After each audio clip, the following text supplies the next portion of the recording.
26, in accordance with the Open Public Meetings Act, PL 1975, Chapter 231, adequate notice of this regular meeting of the Zoning Board of the Township of Franklin has been provided. Board members, applicants, professionals, and members of the public, please speak directly into the microphone so that our recording secretary can properly process minutes. Applicants and professionals, please fill out the sheet on the table when you've completed your testimony. And I guess first we have administered the oath of office to Mr. Shepherd. First is nomination selection of a chairperson. It's my honor to appoint Robert Thomas as the chairperson for 2026. And is there a second? Second. Any other nominations? Is there a motion to move, a motion to close the nominations? Moved. And a second? Second. All in favor? Aye. Aye. Opposed? Do I have to call them individually, Brian, or they can? No, they can do Oh, okay. I was just making sure, because yesterday we did individual, sorry.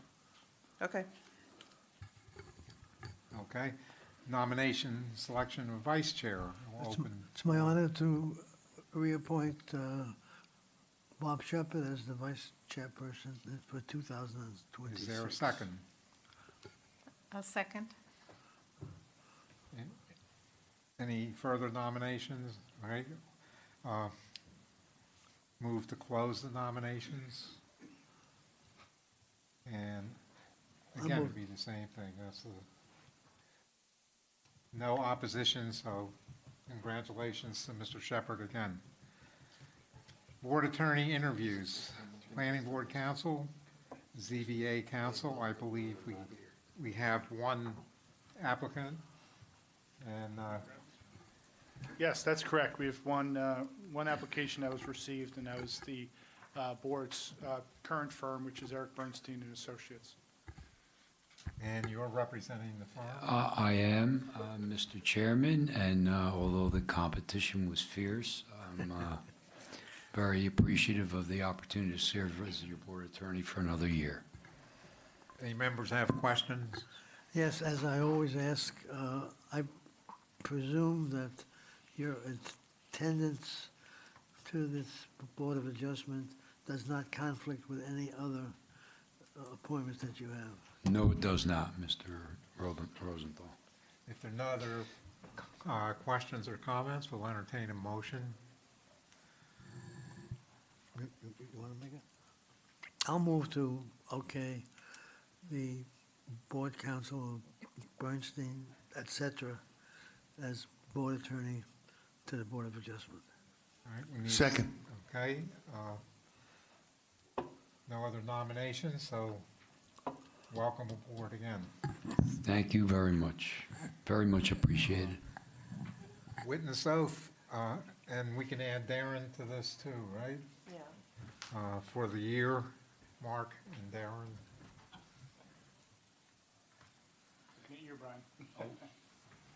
I need the oath again. Thank you.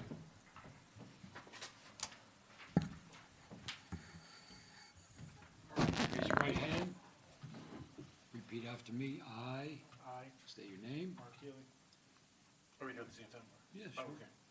I, Darren Maz, do solemnly swear or affirm do solemnly swear or affirm that I will support the Constitution of the United States I will support the Constitution of the United States and the Constitution of the State of New Jersey, and the Constitution of the State of New Jersey, and that I will bear true faith and allegiance to the same and I will bear true faith and allegiance to the same and to the governments established in the United States and to the governments established in the United States and in this state and in this state under the authority of the people, under the authority of the people, and that I will faithfully, and that I will faithfully, impartially, impartially, and justly perform and justly perform all the duties of all the duties of zoning board planner and zoning board engineer got it, of the Township of Franklin zoning board of the Township of Franklin zoning board according to the best of my ability, according to the best of my ability, so help me God.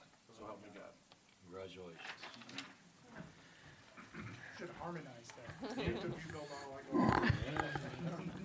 Moving on, we can have a roll call now.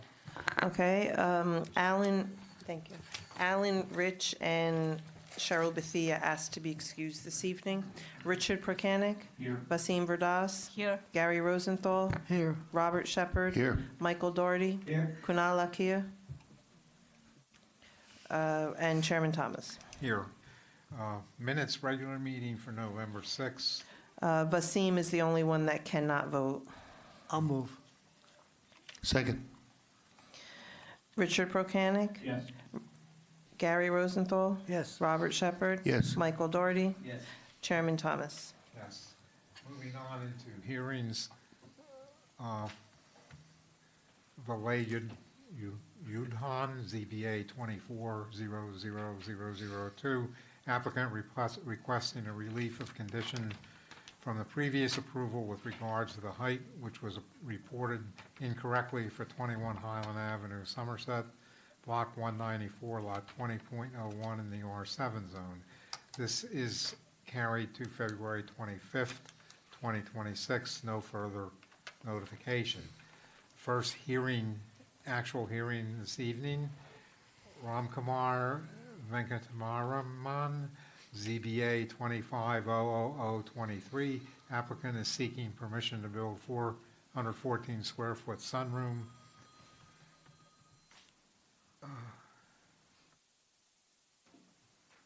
Well, I just lost it. Again, bear with me 1 minute.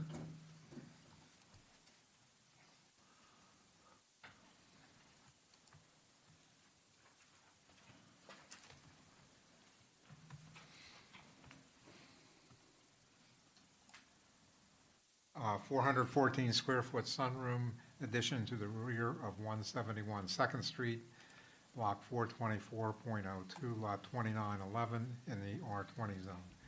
And you are the applicant? Yes, I Okay. Yes. Sir, we'll swear you in. If you can raise your right hand. Whenever somebody comes in here and they start touching me, say,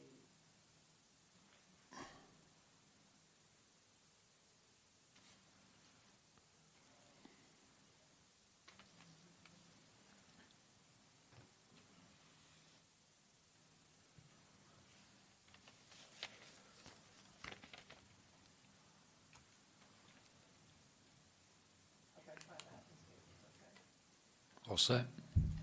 Go, yeah. Raise your right hand, please. Do you swear or affirm that the testimony you're about to give before this board is the truth, the whole truth, and nothing but the truth? I do. Can you just restate your name and spell your last name for record, please? Ramkumar Venkatraman, Venkatraman. Thank you. You're going to need to speak closely into that microphone. Pull the mic toward you a little bit. It moves. There you go. Thank you.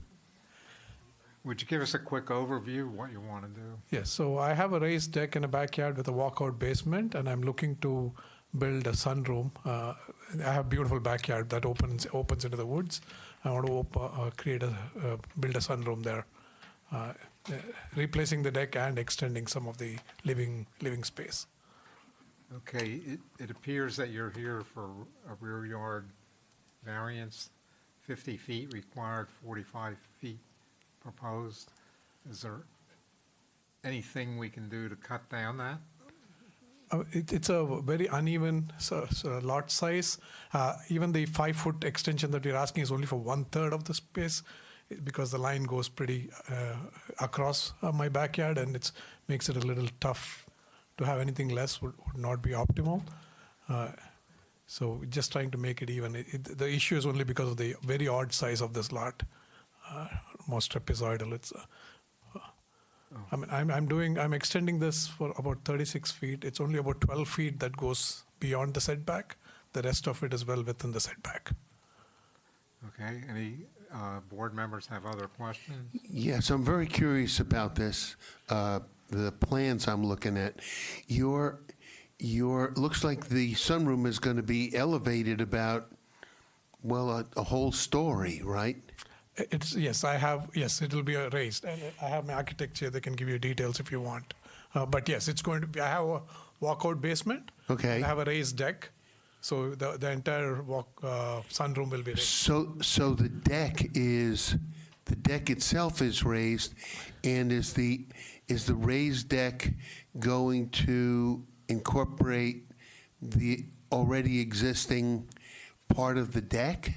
The sunroom will replace the deck, yes, the raised deck. See, that's the part I didn't understand. So you're going to get rid of what's there, and you're going to put in a large sunroom, which will deal with the temperature fluctuations, et cetera. Correct. It's an all-season sunroom, as they call it. It'll go a little more than what the deck is today. That's why I Yeah. did the variance. Yeah. Okay, I get it now. Any others? Any comments from you, Mark? Okay.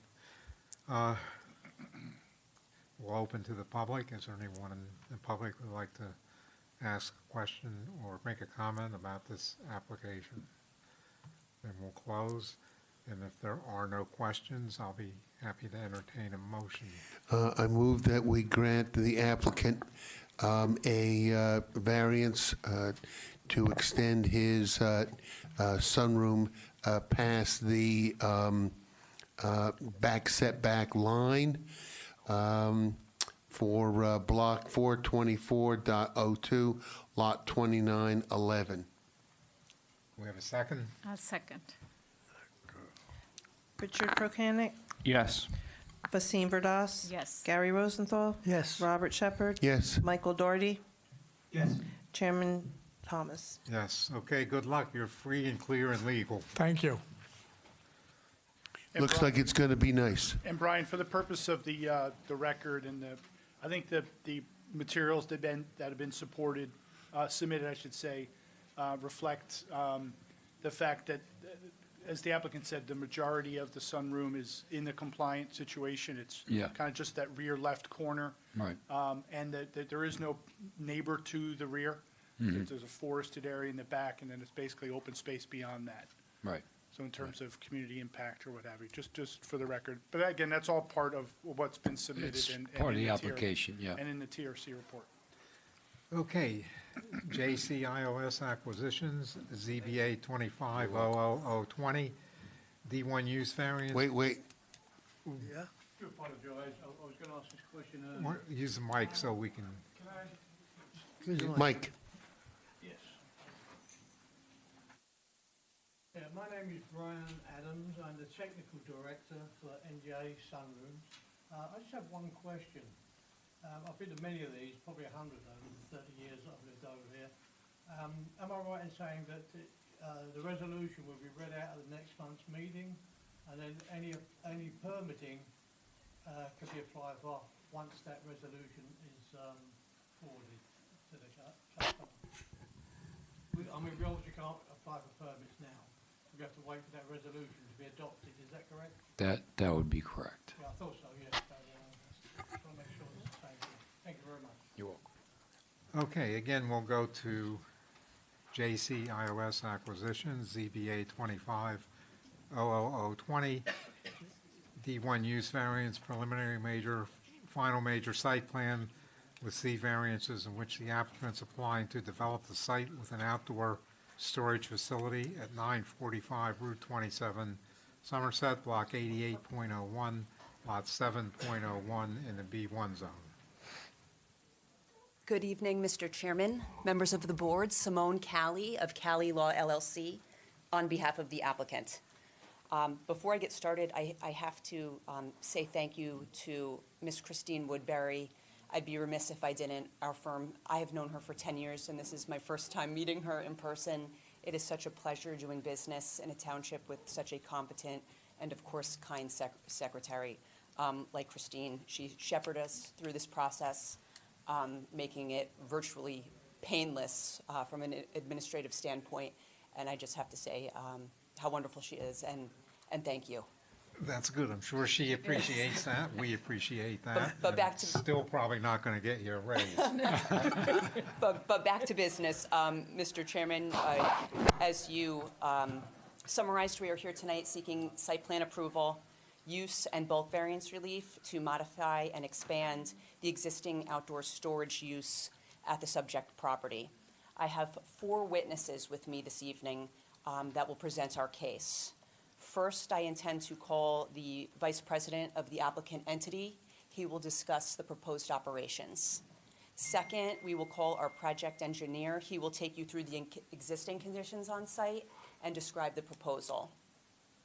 Third, we have our traffic engineer to discuss site circulation.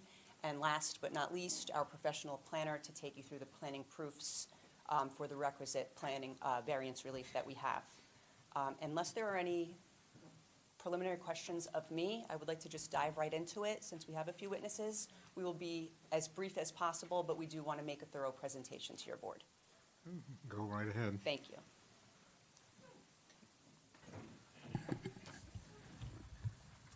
John, can you please state your name and give your business address for the record? Well, why don't we swear him in first, sir? If you can raise your right hand.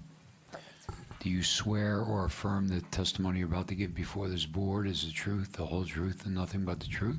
I do.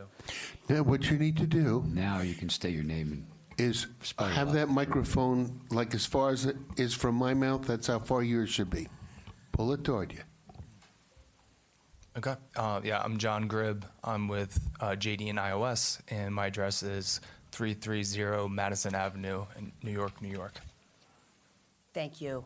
John, can you please provide the board with your affiliation and title with regard to your applicant entity? Yes, I am an employee and vice president at JD and iOS.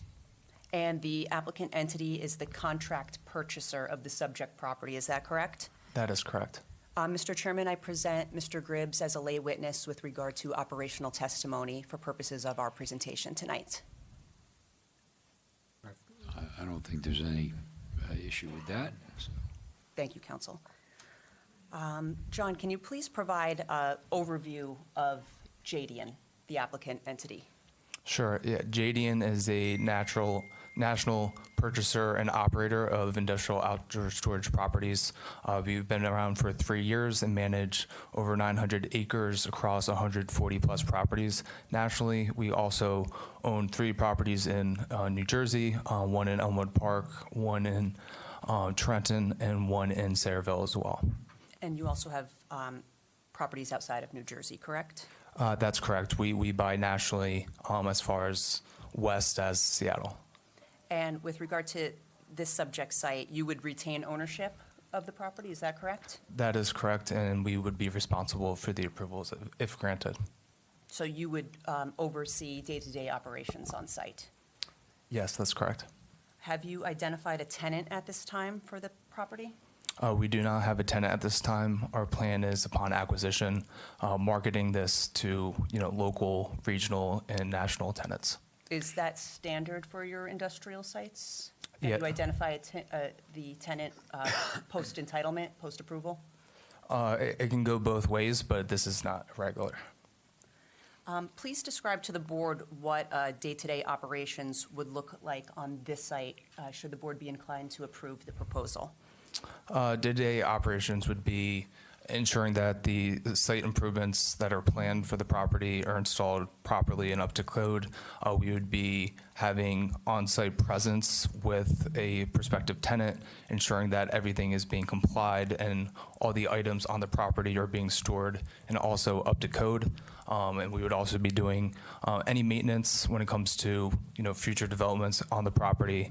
And then also we would be working with the local utility providers and making sure all the bills are being paid and that the property is being serviced properly. So You're going to have you're going to have somebody on site doing all that? So I'm in the area and I stop by the properties that we own on a biweekly All right, so basis. it's sort of more like a rotational. Come and take a look and make sure that nothing bad is happening. That's correct. How often do you think you'd be doing that? So we typically do it on a biweekly basis. Okay, thanks. just wanted to go back to one thing that you said to the board. You're aware that the current owner's prior approval had certain details and that were never implemented with regard to their approval, is that correct? That's correct. So You will make sure that, should you obtain an approval on the site, you will correct that and make sure that everything is implemented that should have been from that last approval. that's correct. And during our engineering testimony as well, we will be doing additional site improvements on top of those prior conditions. Sure. Do you plan to source to local businesses? Yes, that's correct. I would say over 75% of our current portfolio is leased to, local tenants that benefit the community. Are you going to be leasing space on this property to different people, or is this going to be a single tenant? So how I foresee it, based on experience that we've seen for irregularly shaped properties like this with one point of ingress egress, most likely it's going to be a single tenant property, but I don't foresee it being any more than 3. Okay. And what would the hours of operation be proposed here? Typical tenant operations for outdoor storage sites nationally is 24 hours, 7 days a week. Are there any types of tenants that you would not look at? Is there anything excluded, such as a tenant that would have hazmat materials, anything like that, or do you look at everybody? No, we would never have hazardous materials, combustibles on site. Historically, there's been a concrete plant on site. We would not have, react those operations, and we would also not have truck terminal operations on site. Do you anticipate that your site users will require frequent movements to and from the property? The activity in and out of the site will be infrequent. As stated in the name outdoor storage, the operations are principally on a storage basis, so there will be minimal circulation in and out of the site. You know what? That's all the questions that I have for you, John. Thank you. Okay, thank you. What are some of the materials that they bring there to be stored? So from materials, it's typically on the building material supplies. So think, granite, your tiles, your, cobblestone and stones of that effect. But it really varies depending on the tenant. Any other questions? How do you, I don't know if you get into this later with another witness, but how do you maintain order within the site and organization and ensure that it stays that way? I mean, you're talking about 3 different kinds of stones, and what did it say, 98 storage bays or something? Are they self-contained containers of some kind, or is it just 98 spots lined off on the ground and things placed there? I don't understand that part of the operation. Yeah, so for the striping standpoint, that is for the vehicle component of the application. So all the vehicles, historically, without the striping, which was a condition of the prior approvals, kind of been scattered throughout the site, and it's actually hindered the conditions of the property the way it was operated.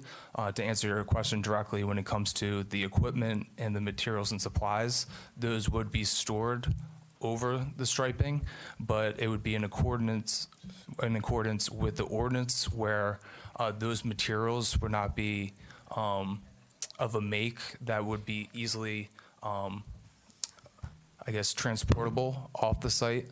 And a lot of the times they're organized and concealed, but yeah, it's typically in an organized manner where these are heavy institutional grade materials that are stacked and laid throughout the site. And then I'm assuming that there are steps taken that there is no danger of, since it's outdoors, things being wind-blown to off-site places or objects that might become airborne, or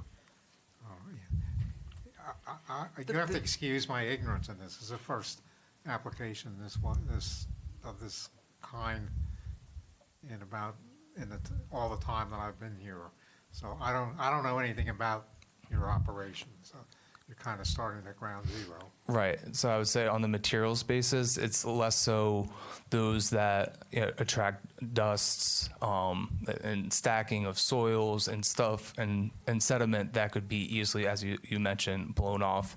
Typically, when we're partnering with these materials groups, think of your QXOs that are doing a lot of the construction throughout the country. It's more of your concrete blocks and those type of materials that will be stored, and not, as we talked about, the more hazardous combustible and things of that effect. So anything that's stored would be secured? Correct. Oh, I don't understand what you mean by, you said anything you stored will be secured, and you said yes, but I don't know what that means. Secured, I meant with regard to the chairman's question, not something that can blow away. Okay. I think, how is it going to be secured? So it's going to comply with the zoning ordinance when it comes to outdoor storage, where our whole site is going to be fenced. And part of the site improvements that we're doing for the property, we're installing a 6-foot-high gate that is going to be closest to New Jersey 27. So the viewpoint from the street into the property will be adequately screened. During engineering testimony, we'll also speak to this. The landscaping will have additional buffer, but to answer directly, it's going to be in compliance with the ordinance from a fencing and security standpoint. Mr. Vice Chair, I think our project engineer can get into more details for you. Okay, because I have some questions for him. How high would things be stacked? So it would be under 8 feet. And the fence would be 6 feet? The fence that we're installing is 8 feet. So in other words, the materials would not be stacked any higher than the fence that you're putting in? That's correct. Okay. I'm with him. We've never seen an application like this before, so we're kind of like stumbling along. We'll take you through Good. in significant detail with my next witness, All right. Mr. Vice Chair. Any other board questions? Who's the next, I'm over here. Who's the next witness? Our engineer will be Okay. next. So I guess these questions can be directed at this gentleman. So the site plan, again, this is just to give the board a better idea of what outdoor storage is, because we just haven't had this. So the site plan, well, let me take a step back. I think I'm not sure if all the board members know the exact site location. So this is the site it's on Route 27, south of Churchill, just north of the Tara Greens property. Historically, it was a concrete plant, as mentioned. It was approved about 10 years ago for bus storage. Basically, right now, it's a big, open, concrete, broken up asphalt, and they're basically showing it on the exhibits there.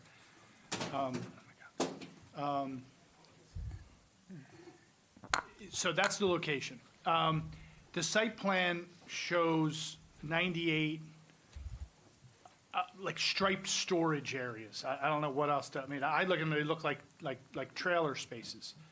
Yeah, that's what I thought they were when I first looked at it. Yeah, so what are those depicting? I guess those 98 spaces in terms of potential users, and why is that from your perspective on the site plan? Yeah, it's on the site plan because our tenants range across industries. So from logistics, transportation, construction, landscaping, contracting, et cetera. And so historically, one of the more heavy industrial uses is trucking. And also it's the largest vehicle that can be stored on site. And so we showed the striping for the trucking because from there, everything else would be even easier, whether it's a short bed truck, automobile vehicle, things to that effect. So we showed the striping on how that would play out because the trucking was intended under the vehicle component of this application. But then on top of that, since our typical tenant base also stores, material supplies and equipment, we have labels on that site plan that speak to those components. Okay. So you had mentioned when the board was asking about the types of tenants that would not be there, you had mentioned that one of those would be a truck terminal. Can you just describe what is a truck terminal? I've heard the term, but I'm not exactly sure what that is, and how that would not be operating here. Because again, I look at a site plan that shows 98 trailer spaces. So it implies that this is going to be 98 trailers with trucks going in all day long. Yeah, Yeah, I can speak to that. So a truck terminal is the last mile facility. So typically in the logistics, industry, you have, product come in typically to a port on the containers. That inventory is brought to a distribution warehouse, and that's where the general inventory and products are stored. From there, once an order is placed, that warehouse inventory is taken from that facility to a truck terminal, which is the last mile, which is servicing the immediate townships and counties. And so what happens is that inventory is dropped at that terminal, and then trucks typically dock to those facilities, take those specific items that were in that order, and then ultimately drop it off at the the purchaser, whether it's a residential consumer or a business. And so why this won't be on site is because we have a very small building on site. We will not be having specific inventory in the building stored. The inside of the building would be for any sort of minor or soft maintenance and repairs of items, but we would not be storing inventory there. So that's why we're showing the striping more for the storage of trucks, which are the ones that are facilitating the inventory from warehouses to last mile to the end consumer. Okay, and then just to give the board some idea from your perspective, you had said it could be one user, it could be, you anticipate a maximum of 3. Based on your experience, based on this site, its size, location, if it was to be one tenant, what types of tenants might that be? And then I'll ask you to answer the same question. If it was going to be a mixture of uses, what would you think would be those mixture of up to 3 uses, 3 tenants? Yeah, I would say the tenant pool would probably mirror our existing assets. So for our one property in Elmwood Park at 19 Wall Street, we have a lease with Cinzeri Construction. They're a pretty big construction company, and they use the property to store a lot of their equipment and vehicles when it comes to that business. For our second property at 301 Hartle Street in Sayreville, New Jersey, that's currently leased out to Whitecap. Whitecap's a national company. They mainly provide contractors and construction companies with highway and safety materials, and they're currently using our site to store rebar metal and also accessory vehicles and equipment that go to that business. And then the third property that we own is 47 Yarville Groveville in Hamilton Township. That property is currently vacant, but historically it was owner occupied by a lumber company. So they were storing throughout the yard trucks, cars, lumber materials, and there was historically also a Ace Hardware in the building. So those are the typical type of tenants that we work with, and most likely, if I had to guess today, what would be in site. Okay, and those were all single tenant. Did you have any, if it was going to be a mixture of tenants, what that mixture might possibly be? It's really dependent on tenant demand in the area. So I can't really speak to that right now, but it's probably going to be a mixture of the industries that I mentioned of construction, building supply, landscaping, contractors, logistics, transportation. Okay, thank you. So if you had a landscaper in there, would he be storing giant piles of mulch? Potentially, but it would have to be obviously in accordance with your ordinance when it comes to those items. And that's something that we would hash out during the pre-screening process that we do for leasing any of our property. There's another thing. As I read your plans, there's a picture of your property with a proposed stockpile location, and then it also says proposed salt fence. What are those two things? Am I wading too far into the engineer testimony? Yeah, or- I was gonna say, I think Jeff can probably speak to that. Just have a quick question for Mark along.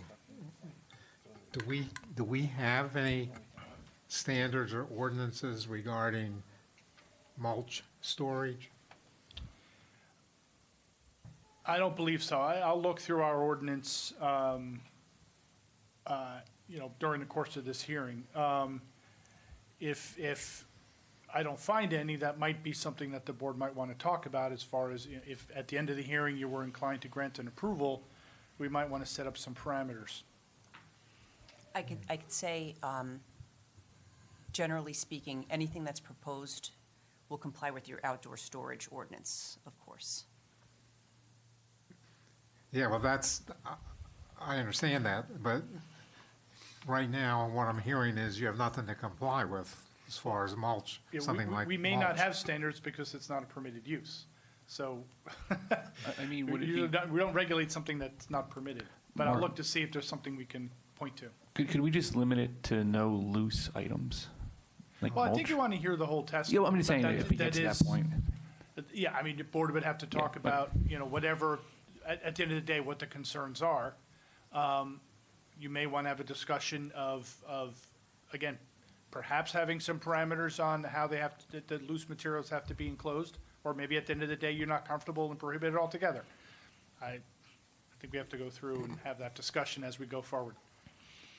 I think our next witness will lay out in much further detail, get down in deep into the nitty-gritty of our proposal, and we'll answer a lot of your questions. All right, any other, he's completed, right? For my direct, yes. Any other questions? I just have one quick one. What about general security and fear of theft? How do you address that? Typically, you address that like we are doing with the new gate, which will have a lock on the outside. Additionally, we're going to be making improvements to the building. Right now, the doors are pretty loose, and so we're going to be solidifying those. And typically, the valuables are stored in the building, and then whatever's on the yard, it's up to the tenant that we'll work in lockstep with. But between the screening and the security from the fence and from the street, that should be satisfied. You haven't had any issues in that Hamilton location with theft? No. I'm just curious. Well, to be candid, we bought the property vacant. We did put new fencing around it with privacy slats. We have security cameras that we put on every property once we acquire it. So that's how we go about it. Yeah, I'm sure you've done your due diligence on the area. I was just curious. Yeah. Actually, one last question, Mr. Chairman. Yes, so I think that was one of my questions. So that you may have multiple tenants, there's a gate. So how does that work in terms of if somebody comes in at different hours, how are they let in? How do they get into the site? Yeah, so they're all going to have access via, key to the gate. But it's actually pretty unique for the industrial outdoor storage tenants across the country. They have no problems, working in lockstep. There's different type of properties. You have, managed parking sites where you'll have over 100, trucking tenants working together. Obviously, we're not doing that at this site. But typically, people just have a defined area in the lease, and they stick to it. And then any issues that pop up, we address it as the landlord. Okay, but isn't there a main gate across the driveway proposed? Correct. Okay. On the entrance. Yeah, okay.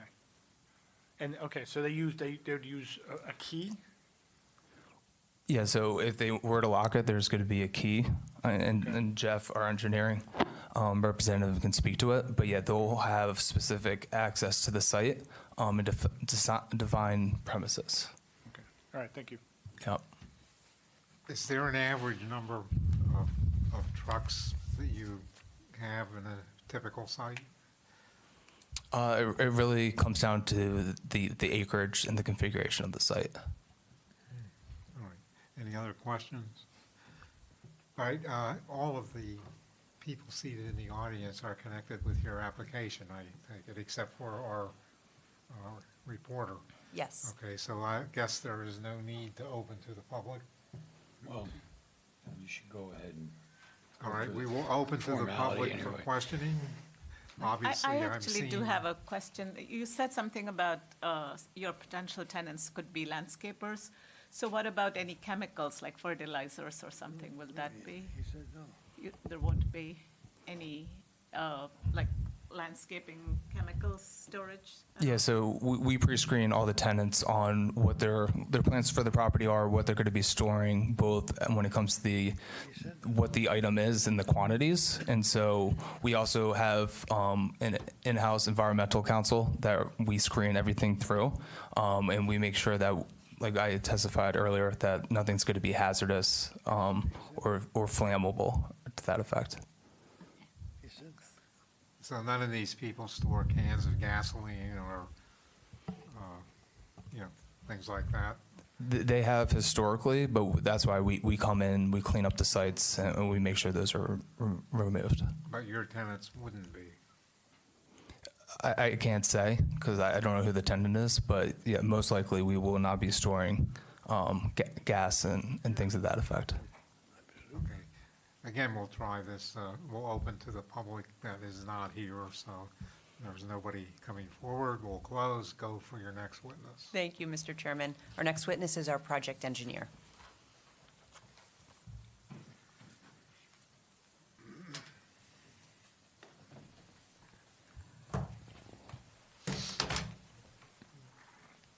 Sir, if you can raise your right hand, please. Do you swear or affirm the testimony you're about to give before this board is the truth, the whole truth, and nothing but the truth? Yes. Can you state your name and spell your last name for the record, please? Sure. It's Jeffrey Haberman. It's Haberman. Thank you. Thank you. Jeff, can you please take the board briefly through your qualifications and experience? Sure. So I'm a licensed professional engineer in New Jersey. My license is in good standing. I have my Bachelor's of Science in Civil Engineering from Rutgers University. I'm a principal at Dynamic Engineering Consultants with about 13 years of experience in the land development engineering industry. I've been accepted as an expert in numerous municipalities and provided professional testimony before dozens of planning zoning boards throughout the state. Thank you, I'll Jeff. accept you for that, and with one question also. Sure. Have you ever participated in this type of an application? Outdoor storage. In outdoor storage, I participated in assisting with designs in the office. I haven't testified to an outdoor storage proposal. I understand it very well. My firm has done dozens of outdoor storage projects, though. Okay. Yeah. You're a witness. Thank you, Mr. Chairman. Thank you. Jeff, the plans that were submitted in connection with this application were prepared by you or under your supervision, is that correct? That is correct. Please take the board through the existing conditions on site and then our proposal. Sure. So thank you for your time, Mr. Chairman, members of the board, council. I have a few exhibits here to present tonight. I'll start with, and if this is an okay location for you, if would you prefer I move it, or is that acceptable? Then We should just mark them, though. So how many exhibits do you have there? I could say 3 or 7. So there's an aerial map exhibit, there's a site plan rendering, and then there's line of sight profiles, which consist of 3 sheets. All right, so we can mark those together. So we'll do this one, A1, Yes. and we'll start with that. I'll mark it, right? Right. Yep.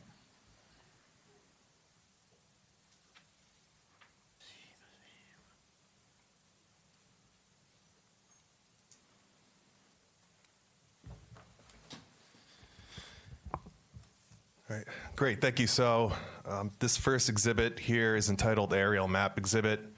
It's prepared by my firm. It's dated today, January 8th, 2026. For the board's orientation, I'll consider the north arrow pointing towards the right side of the page, even though it's really to the top right corner. And for that purpose, considering Route 27 is traversing north-south at the bottom of the subject parcel, which is outlined in yellow in the middle of the page. The property itself is identified as Block 88.01, Lot 7.01, with an address of 945 New Jersey State Highway Route 27. So that is under NJDOT jurisdiction. To the north of the property are industrial uses or commercial, which could be classified as including the Public Works building within the CMMU and CMR zones.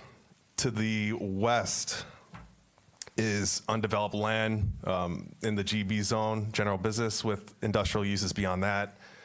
To the south is the existing golf course and driving range, also within the GB zone. And to the west, or to the east, sorry, is New Jersey State Highway Route 27 and with other industrial commercial uses beyond that.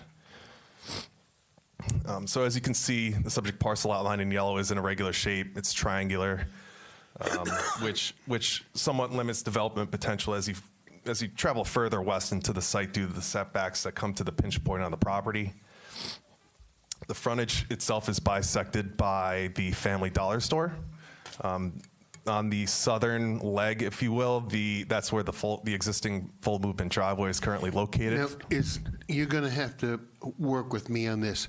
I'm okay at left and right. Mm-hmm. I'm not that great with north and south. Okay. So what you're saying, I think, is that as I look at this, the leg that you're talking about, the southern leg, is the thing to the right side. It's the thing to the left side, the small strip of... Oh, okay. Right there. See, that's why I hate those things. So yes, that's where that full movement access driveway is, on the left side of that Family Dollar store.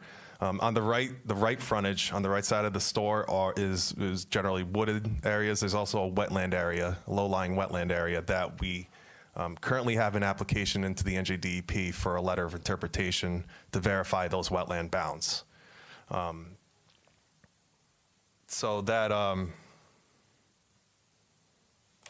that's submitted to the DEP. The property acreage is 5.21 acres in size, and the property itself is located within the BI, the business industry zone.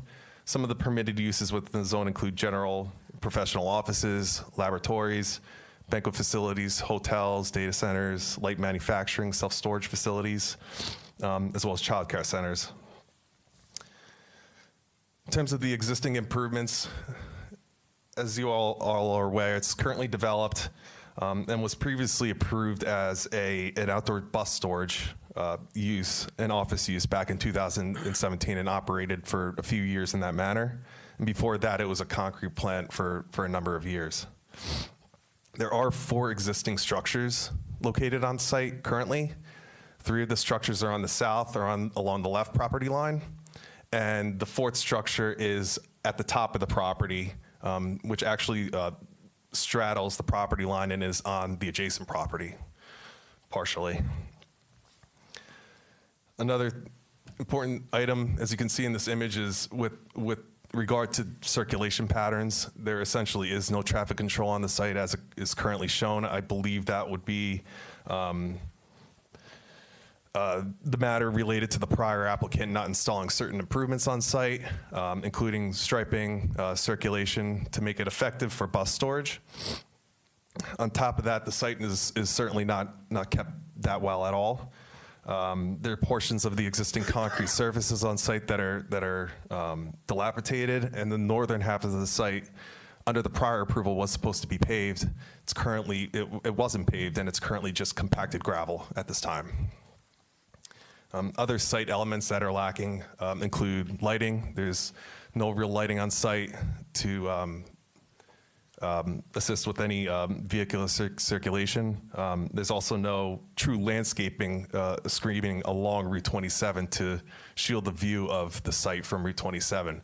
Now, on the north side, I did mention that there's that low-lying wetland area, and you could see that there's vegetation there, but the understory isn't great. You could see underneath the vegetation, especially during the winter months.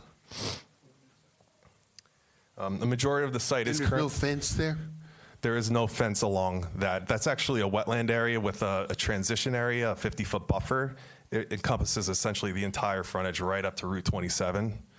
So presumably anybody who wanted to put a fence there wouldn't have been allowed to without a permit from the state. And it also has a pretty steep drop into the wetland channel there, so it's not really safe to navigate anyway. It's almost like an acting fence, if you will, like next to a busy road. So, yeah. A moat.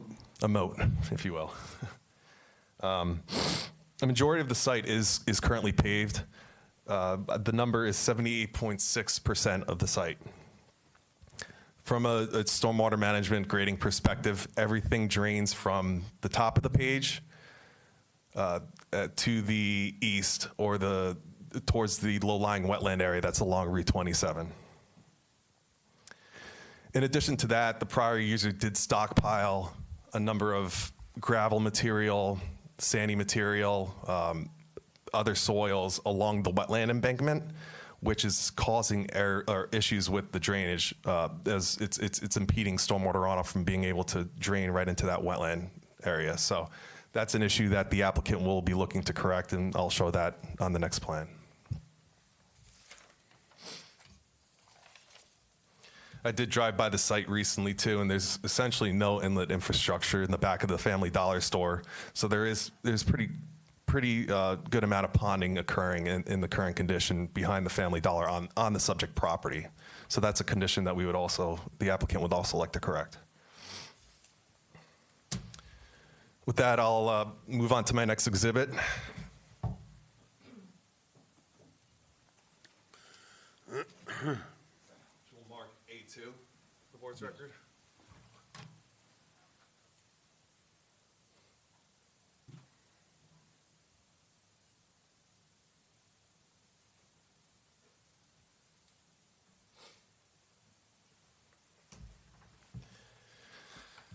So this exhibit here is entitled the site plan rendering. It's prepared by my company, again, Dynamic Engineering, dated today, January 8th, 2026. So what you are seeing here is essentially a colorized rendering of the site plan in the site plan package that was delivered to the board as part of the application. So my role, I've been retained by the applicant to review the existing conditions and the constraints and prepare the layout that you see here today for the repurposing of this parcel from an outdoor bus storage or a vacant use now to an industrial outdoor storage use. In preparation of this design, I've been to the site on numerous occasions. I've reviewed the property survey, the township land use ordinance, have copies of all the township professionals' review memorandums and reviewed them in depth. And I've also reviewed the prior 2017 site plans and the resolution of approval that was associated with that outdoor bus storage approval. So we're here tonight seeking preliminary and final major site plan approval and D1 use variance relief, along with a few C variances and design waivers. As I mentioned, the improvements consist of repurposing the currently vacant site, which was previously approved as a bus storage depot, with an industrial outdoor storage use. Since industrial outdoor storage is not a permitted use in the B1 zone, this project will require D1 use variance relief.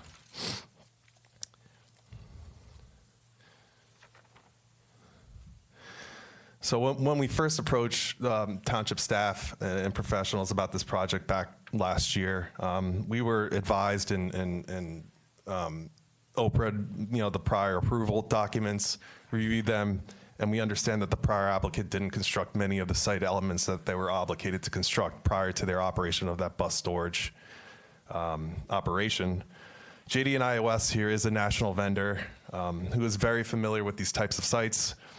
As he's testified to, they have well over 100 of these sites nationally. They clean these sites up, repair portions that are dilapidated and require repair.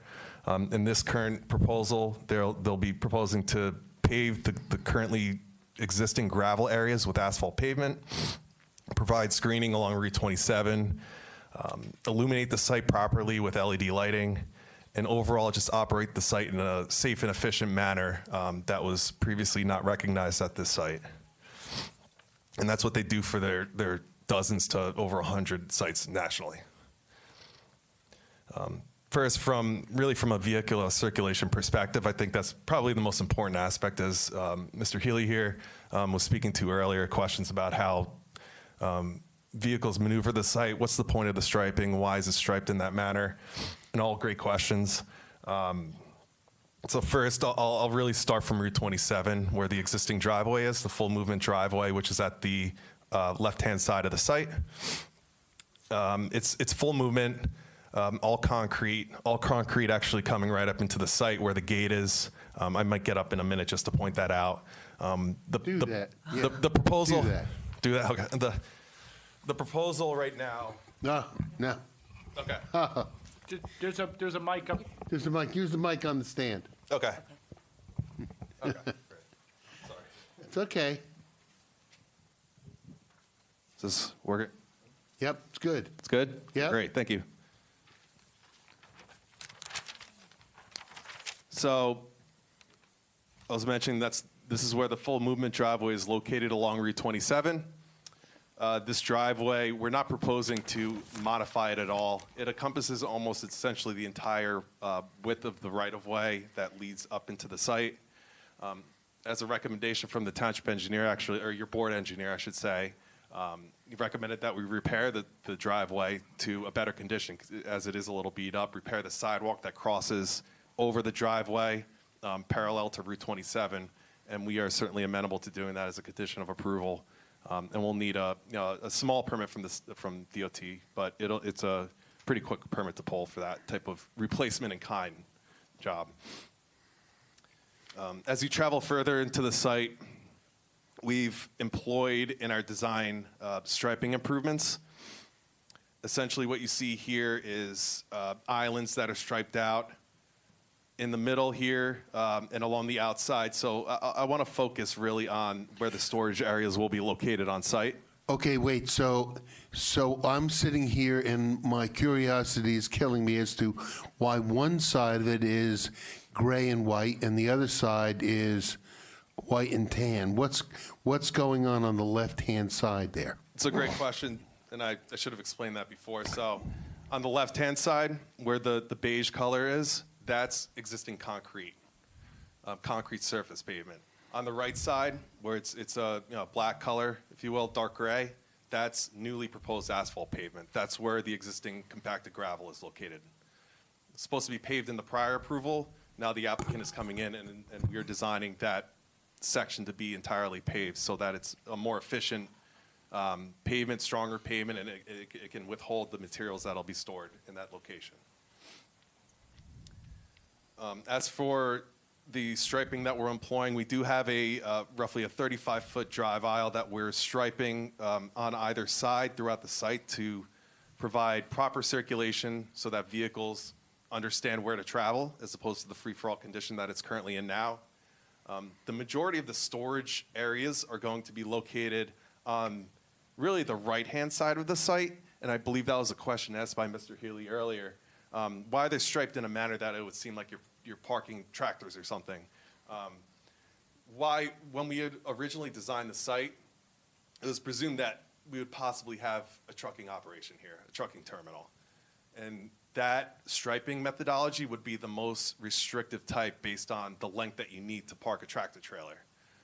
Now that is not actually a contemplated use here, as the actual applicant had spoken to earlier, we're keeping the striping on here for now. It's not the final condition of what that striping will look like, but that is exactly where the outdoor storage area will be ultimately. So these vehicles, there's a circular vehicular drive aisle around the site that's going to be constructed and proposed there, and the storage areas will be located along the northern property line, or the right side of the site, as well as behind the Family Dollar store.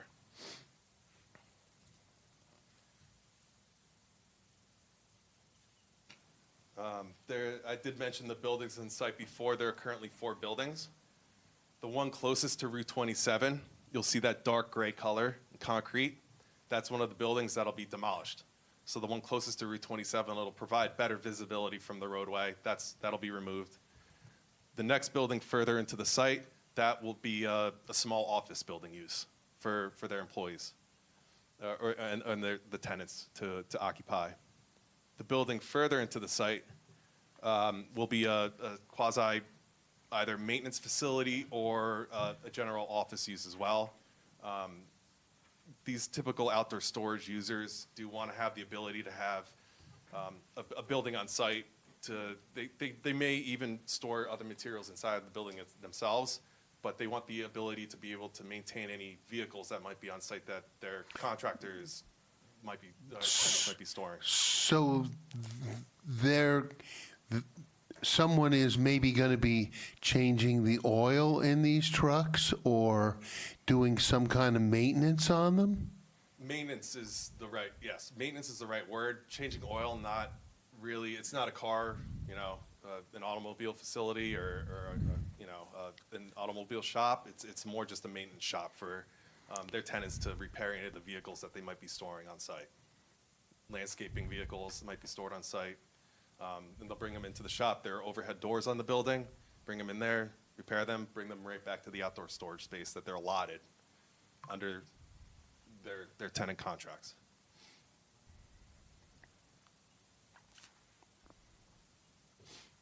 Huh.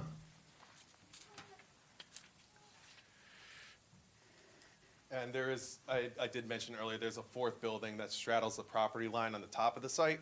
That's also being removed. It's obviously a nonconformity because it encroaches on the adjacent Now, property. it looks like you're going to be leaving there's this green space down at the bottom on the right.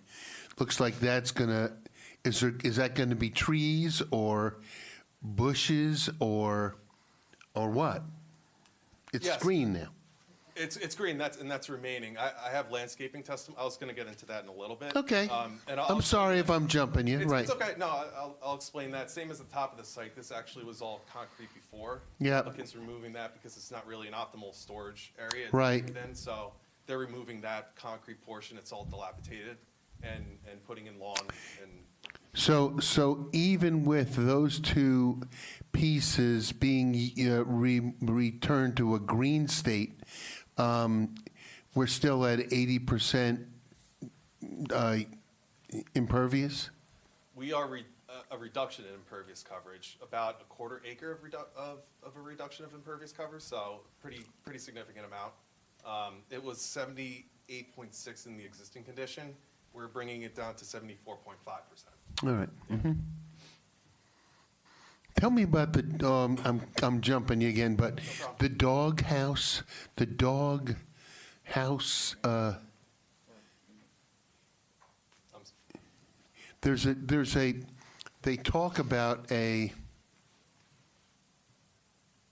about something that has to do with drainage. Oh, yes. So the entire site now, from the top of the page or the west side of the site, drains down towards that wetland area that's at the corner. Right. There are a bunch of stockpiles. The prior owner, or the current owner or prior user, stockpiled a ton of material over here that's impeding drainage, getting into its natural pattern where it should be going. There's also no infrastructure to collect stormwater runoff along the back of the store. So there is a significant amount of ponding occurring in that location now. The doghouse is a structural term for a type of inlet that you place over an existing underground stormwater pipe. Essentially, you place, because there is a stormwater drainage pipe that drains into that low-lying wetland area. Right. We're proposing to install an inlet over that pipe so that we can, and planning to regrade the property so that it drains either towards the wetland area or into that inlet that we'll be installing over that pipe.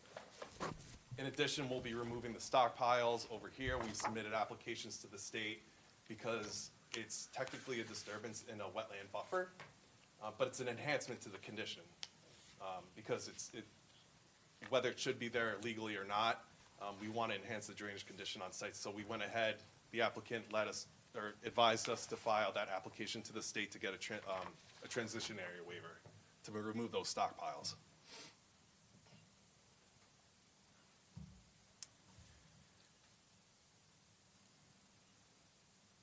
So in addition, just really wrapping up the circulation, we are also proposing a parking scheme around the existing building and the office building. It'll include, parking striping, but also an ADA stall so that we comply with the American Disabilities Act. And the spaces themselves will comply with the Franklin Township Code, 9 feet in width by 18 feet in depth. Not going to be much in and out traffic at all. These tenants come in, there's 17 parking stalls that are proposed, which is compliant with the ordinance. Most stalls probably will not even be used on a normal operation. These tenants have a few folk on site to either handle the operation inside the building, make sure everything's flowing smoothly in terms of where their tenants should be putting their outdoor storage materials. So it's, JDN operates a very nice, clean site, and that's, this proposal will help with that. See, that's one of the things that concerns me is that you're taking a site that was poorly revised and maintained, and then they put all kinds of piles of stuff all over the place, and they were just supposed to be doing it. What is to keep that from happening if we give your client the use variance that he needs here and allows him to go ahead and do this project?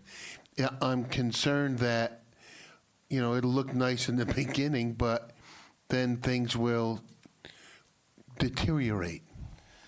It's a great question. I believe that's almost really a legal question in terms of how violations are handled. Mr. Vice Chair, any condition of approval, should the board be so inclined, it would really end up being an enforcement issue, and zoning violations would issue against the applicant, and that's how it would be controlled, really, from your township zoning officer. Okay, so the way that would work is that any approval we give would have to detail all of the things that would be of concern to us as violations. And I guess my problem is it's hard after asking all the questions I've asked, it's hard for me to grasp how this whole thing's going to work. I have a question, I guess, for Mark and our attorney concerning what Mr. Shepherd brought up.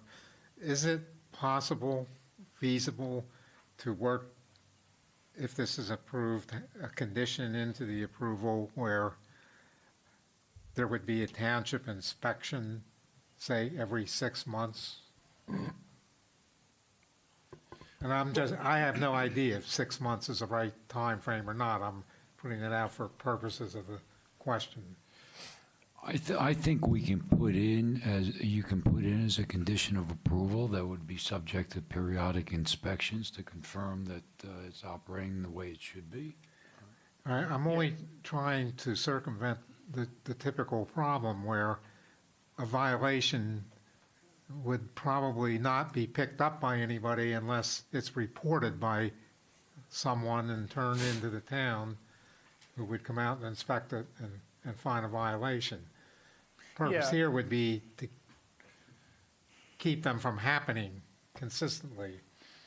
Yeah, I mean, if Brian thinks that's a condition that you can impose, then I certainly would be in favor of it. I mean, first, when anytime there's going to be a new tenant, I know this is somewhat of a unique use since these would be outside tenants, but usually whenever there's a new tenant in a commercial site, you have to get zoning approval. Yeah. So I would think that it's certainly an appropriate condition of if the board was to grant the approval, that anytime there's a new tenant or user on this site, they have to go through zoning approval. And we could certainly, we may want, again, as we talk a little bit more of trying to fine tune the different types of users and things that might be stored there, we might want to set some parameters of what they may or may not do, and then the zoning department would then have to implement that each time somebody comes in. I did have Darren found it as well. We do have a section on outdoor storage, so it's not a standalone permitted use, but I guess this section is in there for, I guess, if there's a a warehouse or light manufacturing use that happens to have some accessory outdoor storage. And I think some of the language may be helpful in this discussion. So it's section 112, 123. Section A says that no flammable or explosive liquids, solids, or gases shall be stored in bulk above ground. Personally, I think it's useful to stress the word in bulk.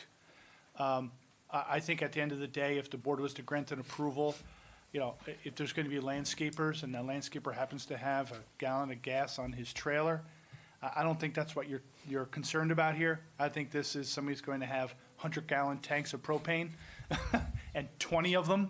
You know, that's not permitted even as an accessory use. Certainly language to that effect would be appropriate, I think, as a condition. All outdoor storage facilities for fuel, raw materials, and products, and all raw materials and products stored outdoors shall be enclosed by a fence adequate to conceal the facilities from adjacent properties. So again, the board has already been talking along those lines about what type of screening they'll have to provide. Materials or wastes shall not be deposited upon a lot in such form and manner that may be transferred off the lot by natural causes or forces. So again, the board's already started to talk about some of these issues. You know, if there is loose material, how are they going to make sure that it's going to be contained in terms of, I mean, what are we talking about in terms of natural, forces? We're talking about wind and rain, right? So if there is going to be allowed to be mulch piles or other things, how are they going to contain that on the site so it doesn't blow away in dry weather or during rain doesn't get washed, off the site? All materials or wastes which might cause fumes or dust or which constitute a fire hazard or which may be edible or otherwise attractive to rodents or insects shall be stored outdoors only in closed containers. Again, that seems like a pretty reasonable condition to me. The word waste keeps showing up, and I keep wondering about when people have something in the facility, and they say, I don't want this stuff anymore. This stuff got wet and it got ruined, and they just take it and cast it aside. Is there one that deals with when people just leave crap around? Well, it does use the word waste, and I don't know why that word is in there. Again, I think this language is talking about the accessory outdoor storage for light manufacturing or warehouse uses, and for some reason waste, but they do talk about materials, so in that same language. So again, even if we take out the word waste, materials shall be deposited upon or stored. Materials shall be stored upon a lot in such form and manner that may be that may not be transferred off the lot by natural causes or forces. Yeah. So they need to contain those materials in some appropriate way from wind and drainage. All materials which might cause fumes or dust or be attractive to rodents, what have you, have to be stored in closed containers. So again, I think this language certainly is. We've already started talking about some of these things, and I would suggest we go back to this perhaps as the conversation continues. And Mr. Chairman, at the beginning of our first witness's testimony, the applicant already indicated that we intended to comply with all of the township's outdoor storage ordinance requirements. Yeah, I understand that everybody does that, but we still have problems, and I agree a lot with 99% of what Mark said. Having an inspection every time there's a new tenant is a good idea. But if you get a one-tenant person or facility company that doesn't move out, that means in 3 years, nobody, or 2 years, or however long they're there, nobody's accountable for anything in terms of site management.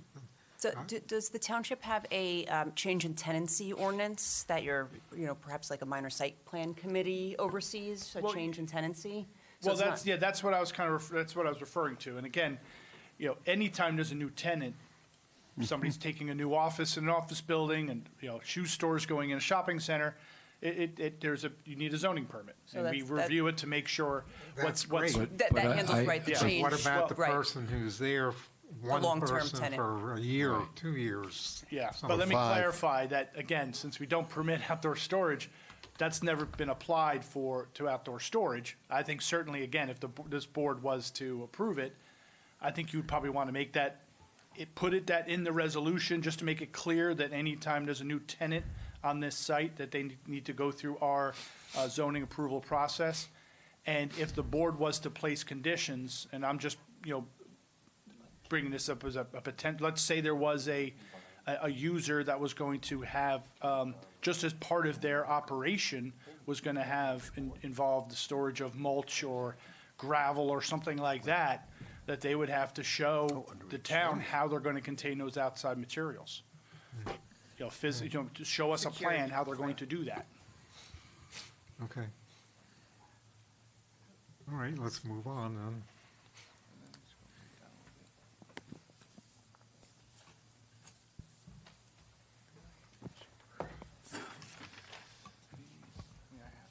So, pick off, see, from, I believe I was on stormwater management, speaking to that. So stormwater on site, I had mentioned before, drains to that low-lying wetland area.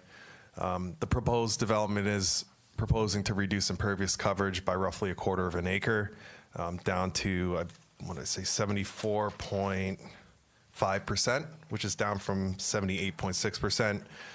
Therefore, this development is considered a minor development pursuant to the Township ordinance as well as the state regulations, which is 7:8. And the development is not required to address what are called the stormwater runoff rate control requirements.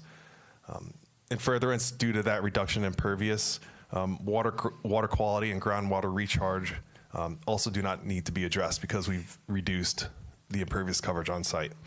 So what, I guess you're telling me what makes a minor different from a major. A major is when the impervious coverage increases? Increases by over 1/4 of an acre. So we're reducing by 1/4 of an acre. Okay.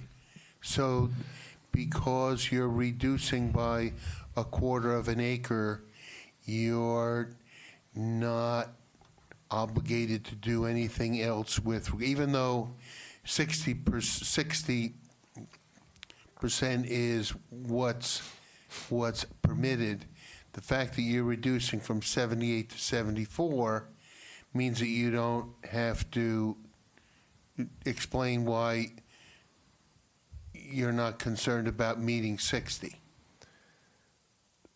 I'm sorry if that was not too articulate. No, I appreciate the comment, Mr. Vice Chair. So reducing impervious coverage increases water quality, it provides a benefit to water quality in its nature. Yeah. We're just simply, as the engineer of record for this, especially for this project, we're following a set of rules, 7:8, the Township ordinance.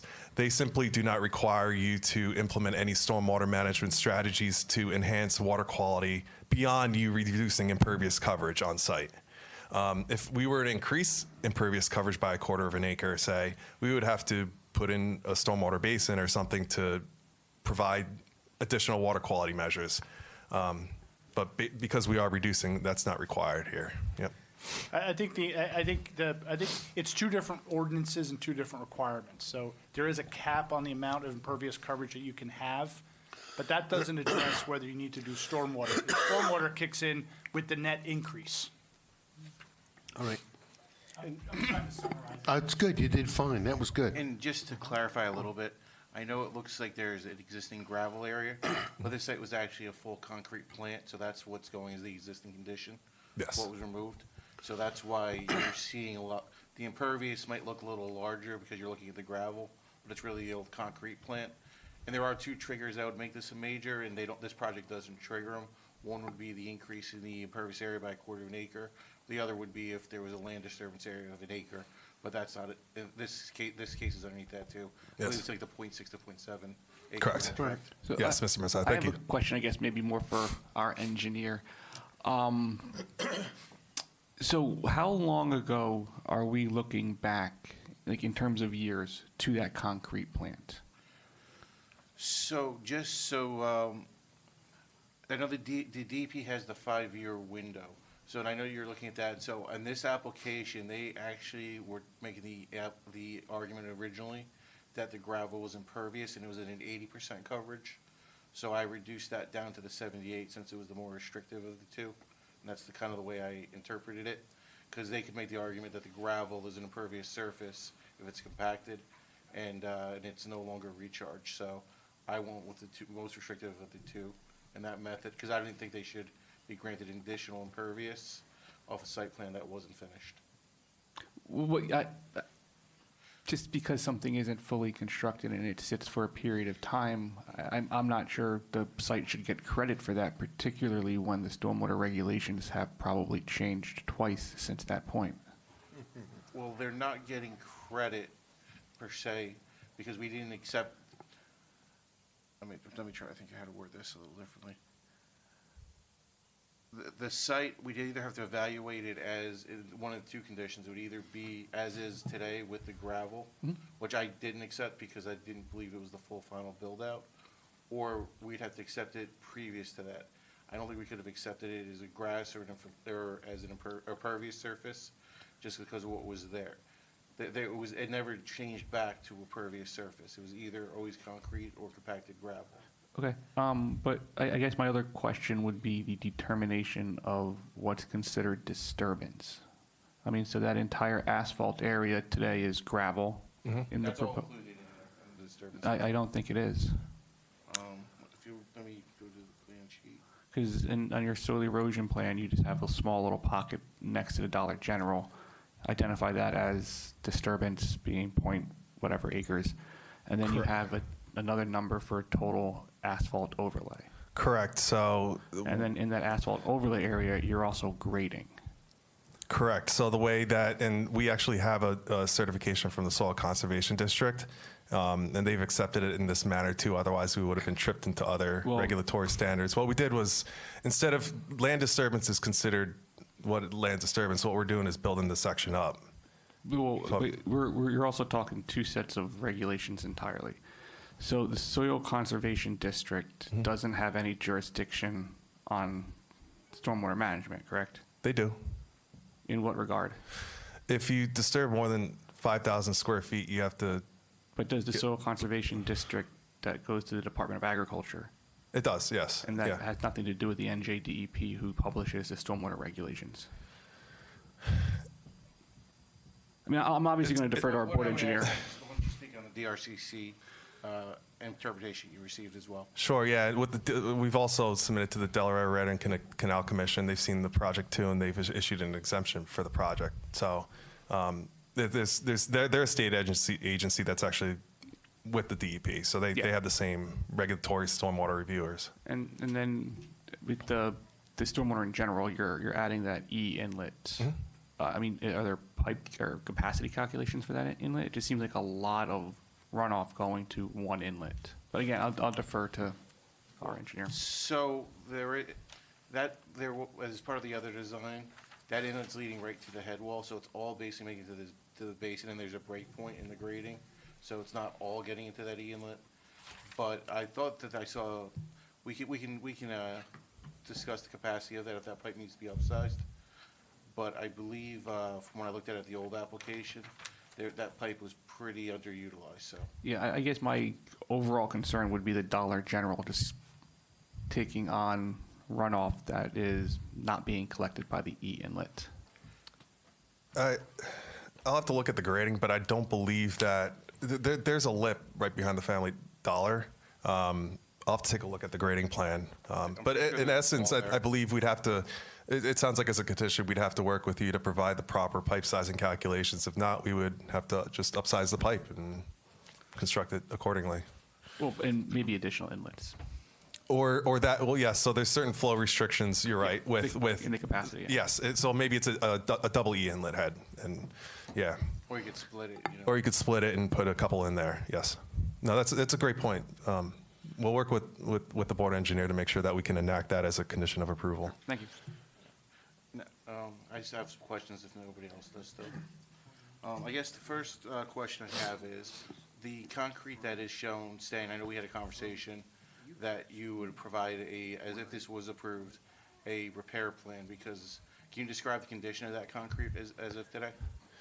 Sure. So there's certainly sections of that concrete that are in need of repair. I mean, Absolutely. So, I've been to the site. There are portions that can be preserved. I believe that if we work with your office, we can put together a very specific concrete repair plan instead of ripping everything out and replacing it in kind.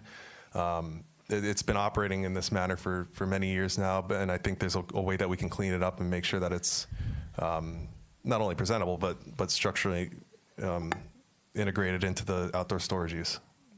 another comment is, I know you mentioned that there was going to be potential that the striping is going to change.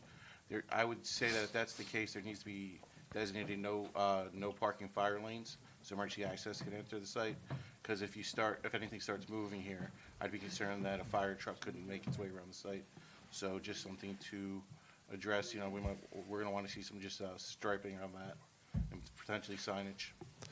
Absolutely, yes, and we can work with your office and the township fire official on a preferred striping and signage plan for that.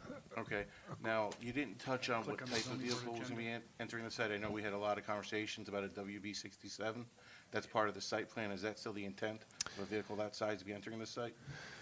I would say that, so when we had first been talking, we were talking about this potentially being a tractor trailer storage site.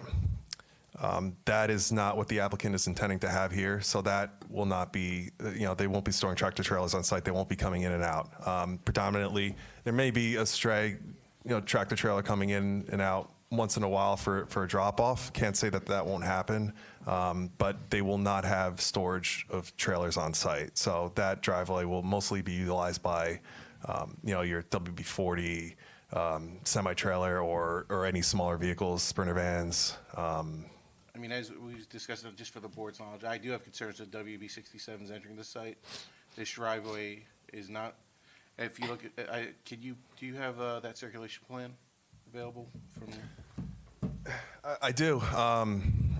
I do. And we can, if we could talk about an hour, we could let traffic engineer talk through his testimony too. It's up to you, how you guys would prefer to handle it. I don't know what makes sense, but yeah. I'm happy to show it, yeah.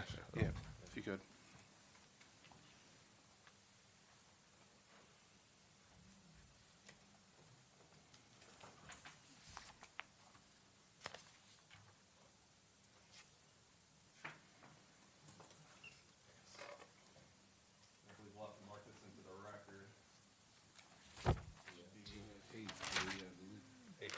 A3.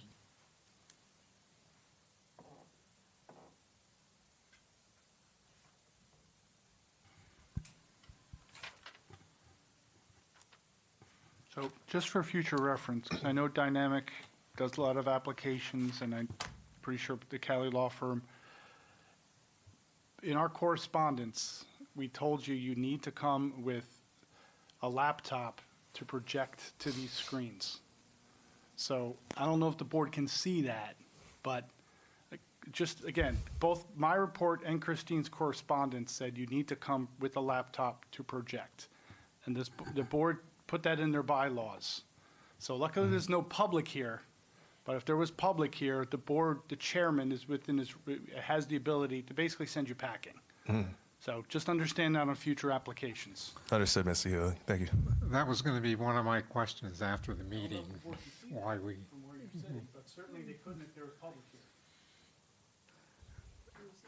So I saw this on a conference call yesterday, and the concerns I do have with the movement is it takes the full driveway to get into the site, so if there's ever a conflicting movement, there's potential for vehicles to back up on 27 with a busy road like that. I know that the testimony is that there's limited truck traffic, but anytime a truck does come in, it almost seems like there needs to be a coordination here.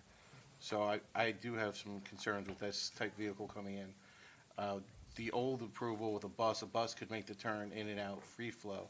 This is gonna act in free flow. You're gonna have some kind of staggering system or making sure that, the truck, there's somebody who monitors this, because what you wouldn't want is a truck leaving or a car leaving, and then a truck wanting to come in, but they're gonna have to wait for that vehicle to leave before they can enter the site.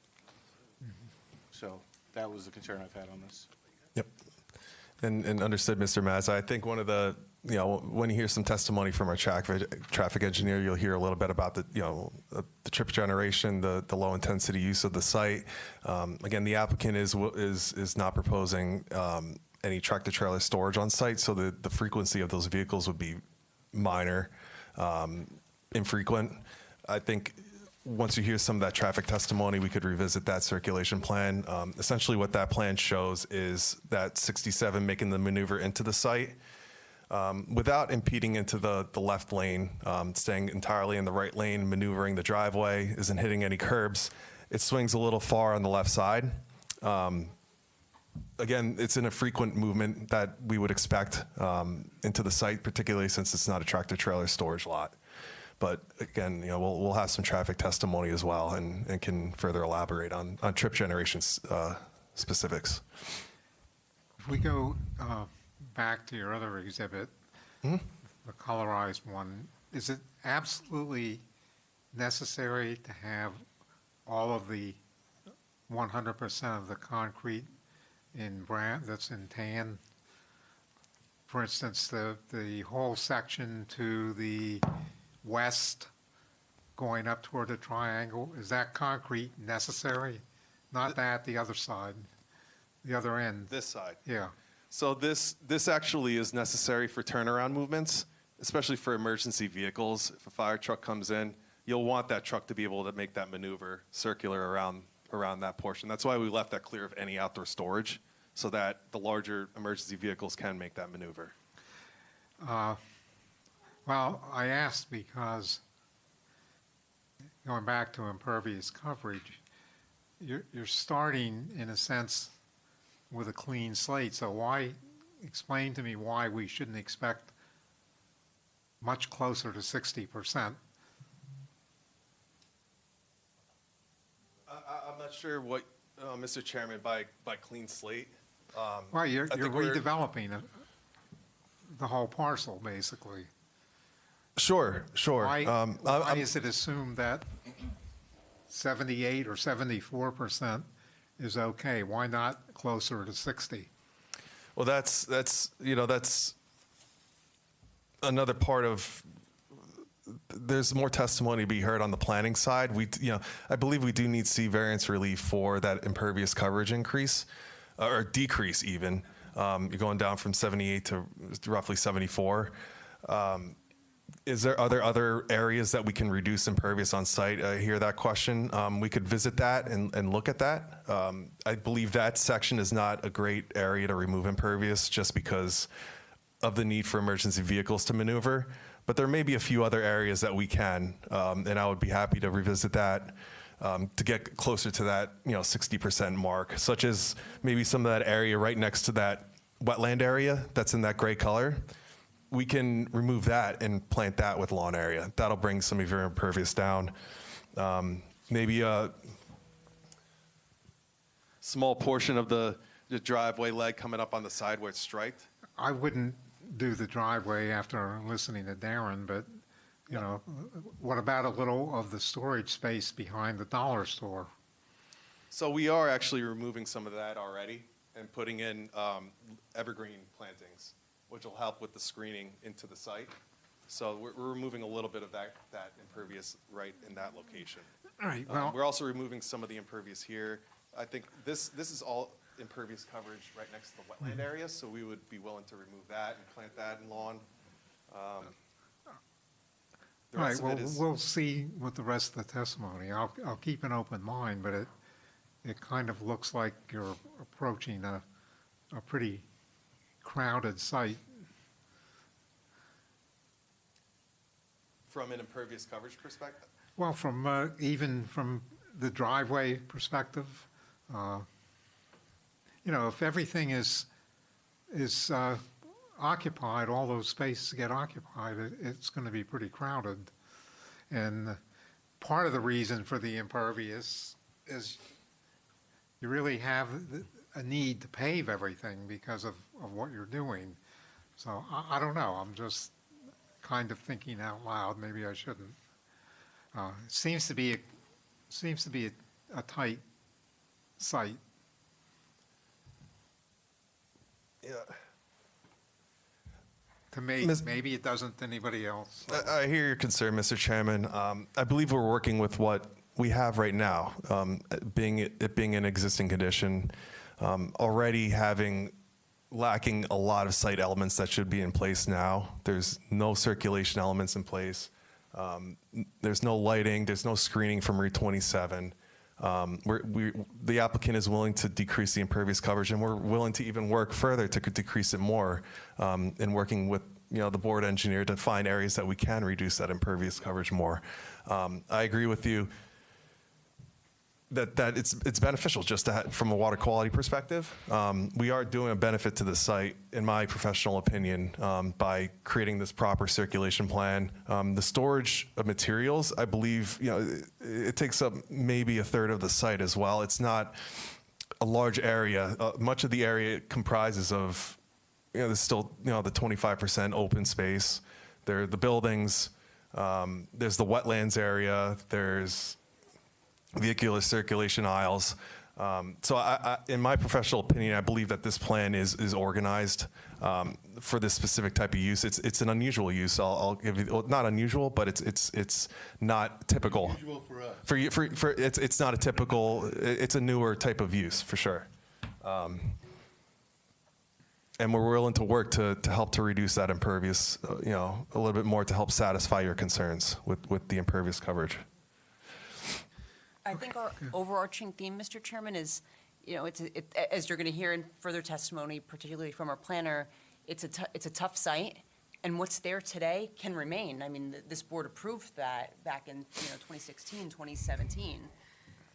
This applicant is proposing significant improvements. I don't think any of us want what's there to remain in its present state. There's certainly some elements of improvement in this site plan. I just don't want to leave with too much for the site, but maybe we should hear the rest of the testimony. And you can think about impervious coverage. Oh. You can think about impervious coverage because he's concerned about it, and I think you can tell I am too. And Mr. Chairman, one more thing, and I apologize, we can project, we do have a laptop here. So if you would like us, as we're switching witnesses, to plug in, if that would make it easier for the board to see on your screens, we could take a couple minutes and do that. Well, I'll leave it to the board if they have anything to say. Right now, I think, as Mark said, you're lucky there's nobody here. So probably what you're using is sufficient. But with the new rules, we probably would have sent you back. But let's move on. Any other questions? Yes, I just have two more. The existing basin, I know we've touched base on it. Do you maybe want to give the board a discussion of where we came to an agreement on the phone? Sure. So that wetland area, excuse me, we discussed some enhancements to it to help better facilitate the drainage through it. There's a concrete channel that runs to a culvert that goes underneath Route 27. So we've discussed cleaning that out, making sure that the pipes aren't clogged, that drainage is effectively going through that channel to get to Route 27, underneath Route 27. Removing the stockpiles around the outside is a big part of that. Regrading that outside with proper lawn to make sure that that wetland buffer is acting as it should be. And I believe we touched on that, and right now we do have an application into the state, into the DEP for a transition area waiver. Should it be needed, we could always supplement that while it's under review now with a GP1, which is a pretty basic maintenance permit to do some maintenance work in there to make sure that everything is cleaned out and it's functioning as it should be. And then just the last question I have, is there anything in my letter that you don't think you can address? Or I know I think we've touched on everything, but I just want to just check one more time. I believe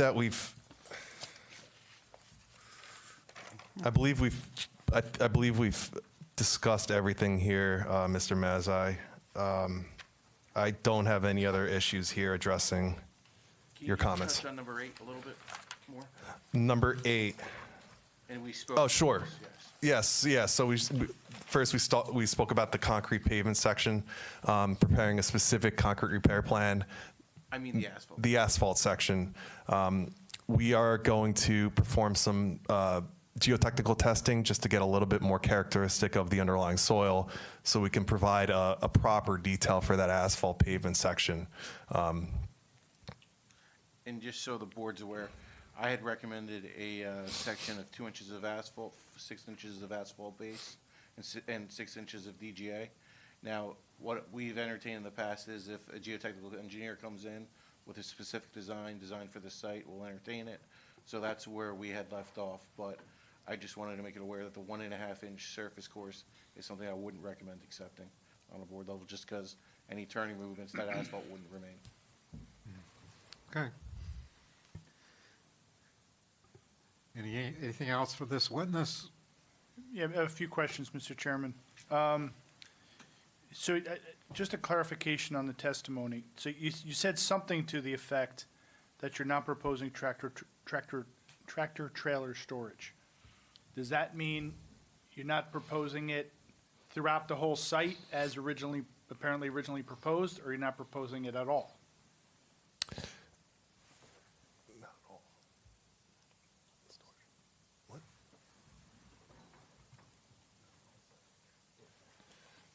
Yes, not proposing it at the whole site.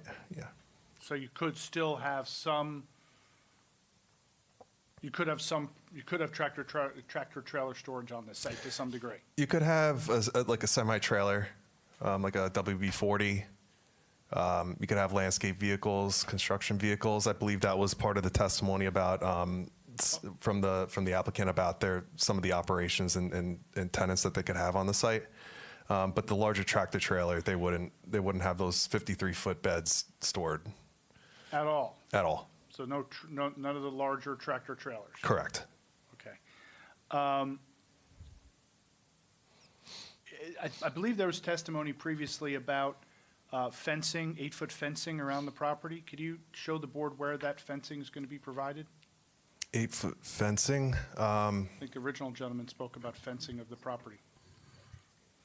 I believe the only fence that we're currently proposing is at the entrance gate, which is an 8-foot chain link fence with privacy vinyl slats so you can't see into the site when it's closed.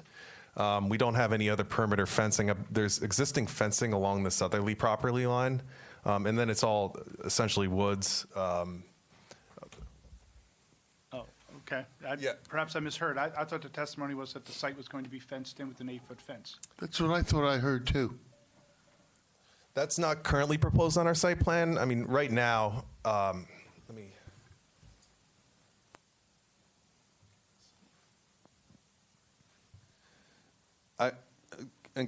I believe the applicant was speaking to what the 8-foot fence is, that there's coming into the site, that there's a gate here with a chain link fence with the vinyl privacy slats.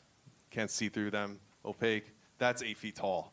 It's connecting into an existing fence that runs along the property line, but then it terminates somewhere over here because this is all wetland area and transition area. So we aren't proposing any other fences over here. It's all wet woods. On the northern side, there also is existing fence up on the top end of the site, and it terminates at a landscape wall that straddles the property line. That landscape wall is not 8 feet tall, but it's also all about 40 feet of woods between the applicant's property line, or what they're under contract for, and the adjacent users, which is the Public Works facility and another storage site, I believe. And then again, that's a low-lying wetland area that has pretty steep terrain going down into the channel there. So effectively, putting a fence in there, I don't feel it would be warranted, especially with how Route 27 is a heavily trafficked corridor. But to answer your main question, we do have that one 8-foot gate in the front entrance. Okay, and then one kind of a detailed question I just kind of noticed, and maybe I'm reading the plan wrong. In the rear left corner of the dollar store, it looks like some of the pavement associated with this site encroaches on that property? Am I reading that right? And is the plan to remove it? That's correct. If you mind, I'll just open up my plans and take a look at that. I believe it's an easement.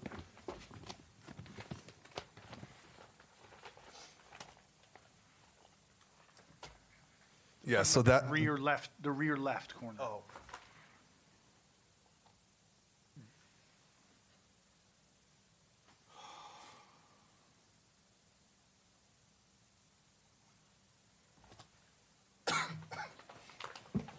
So I'm looking at the site plan page. The rear left of the Family Dollar, I see a notation for a mailbox. Is that the location that you Yeah, were? it looks like that's pavement. Or again, maybe I'm reading it wrong.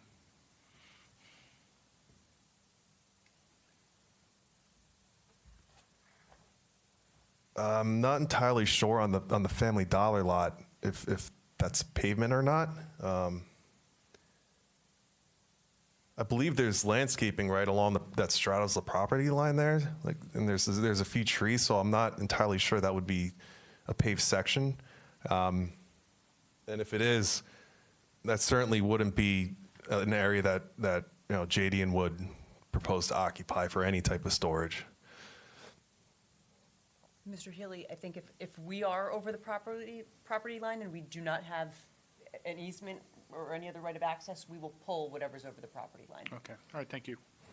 Actually, and to your point, Mr. Healy, we're doing that on the top of the page as well. There's some existing impervious coverage on the Conrail property to the north, and we're proposing to remove that impervious surface from the adjacent property.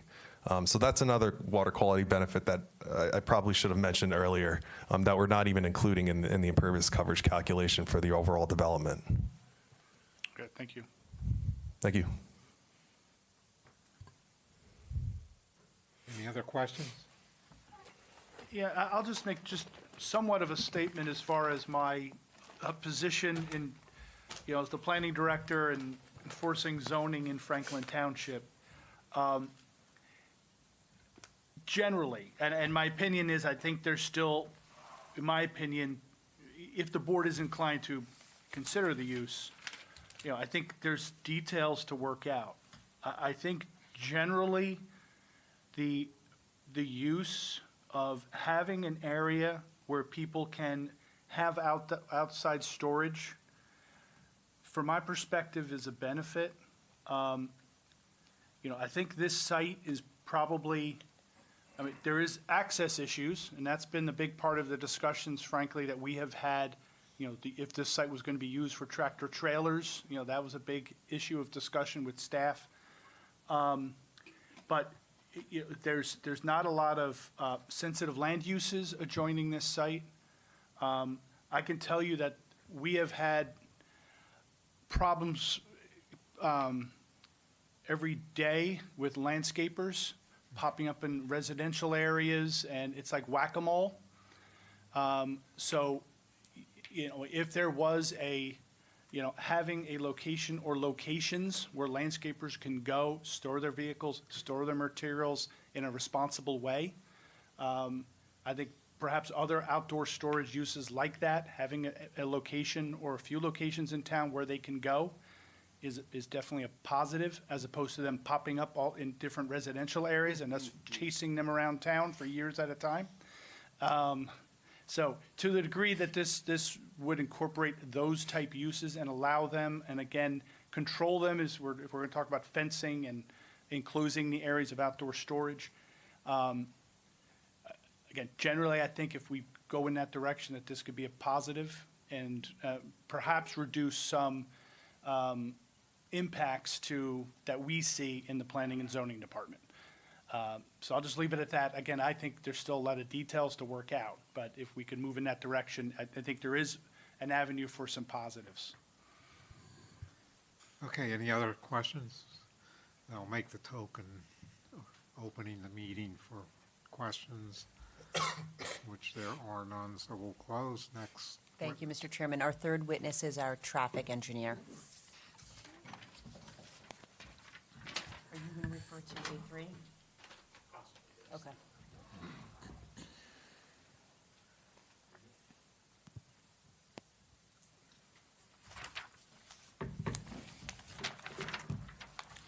Sir, if you can raise your right hand, do you swear or affirm that the testimony you're about to give before this board is the truth, the whole truth, and nothing but the truth? Yes, I do. Just state your name and spell your last name for the record, please. Sure, my name's Craig Paraguay, Peregoy. Thank you. Thank you, Craig. Can you please provide your qualifications and experience to the board? Sure, I have a bachelor's degree in civil engineering from Virginia Tech. I'm a licensed professional engineer in New Jersey. I've been a traffic engineer for 25 years now. I've testified here many times and throughout the state, We pretty much accept everywhere. your Thank you, Mr. Chairman. Craig, you submitted as part of this application a traffic impact study, is that correct? We did. Can you please take the board through your findings? Sure. Thank you. I'll give you the brief summary of how we put our traffic study together. We took traffic counts at the existing location. Obviously, there's not much going in and out of there now because it's vacant, but we also picked up Industrial Drive, which is across the street, kind of acts like a four-way intersection. And obviously, we've got the traffic volumes along Route 27. We take those counts and we're looking at the weekday morning and weekday evening peak hours. That's when obviously the road's busy and you're going to see potentially busier activity coming in and out of the site at the same time. So we isolate the busiest hour in the morning and the busiest hour in the evening to get those peak hour volumes, and then we grow them by a rate that New Jersey DOT puts out for this area of 2.75% per year. We did that for a two-year period, so you got the future volumes as if this project weren't there. That's the baseline. Now, in terms of what's going there, it's funny, when I first heard about industrial outdoor storage, I had the same questions that you all had maybe 2 or 3 years ago when these first started to come out.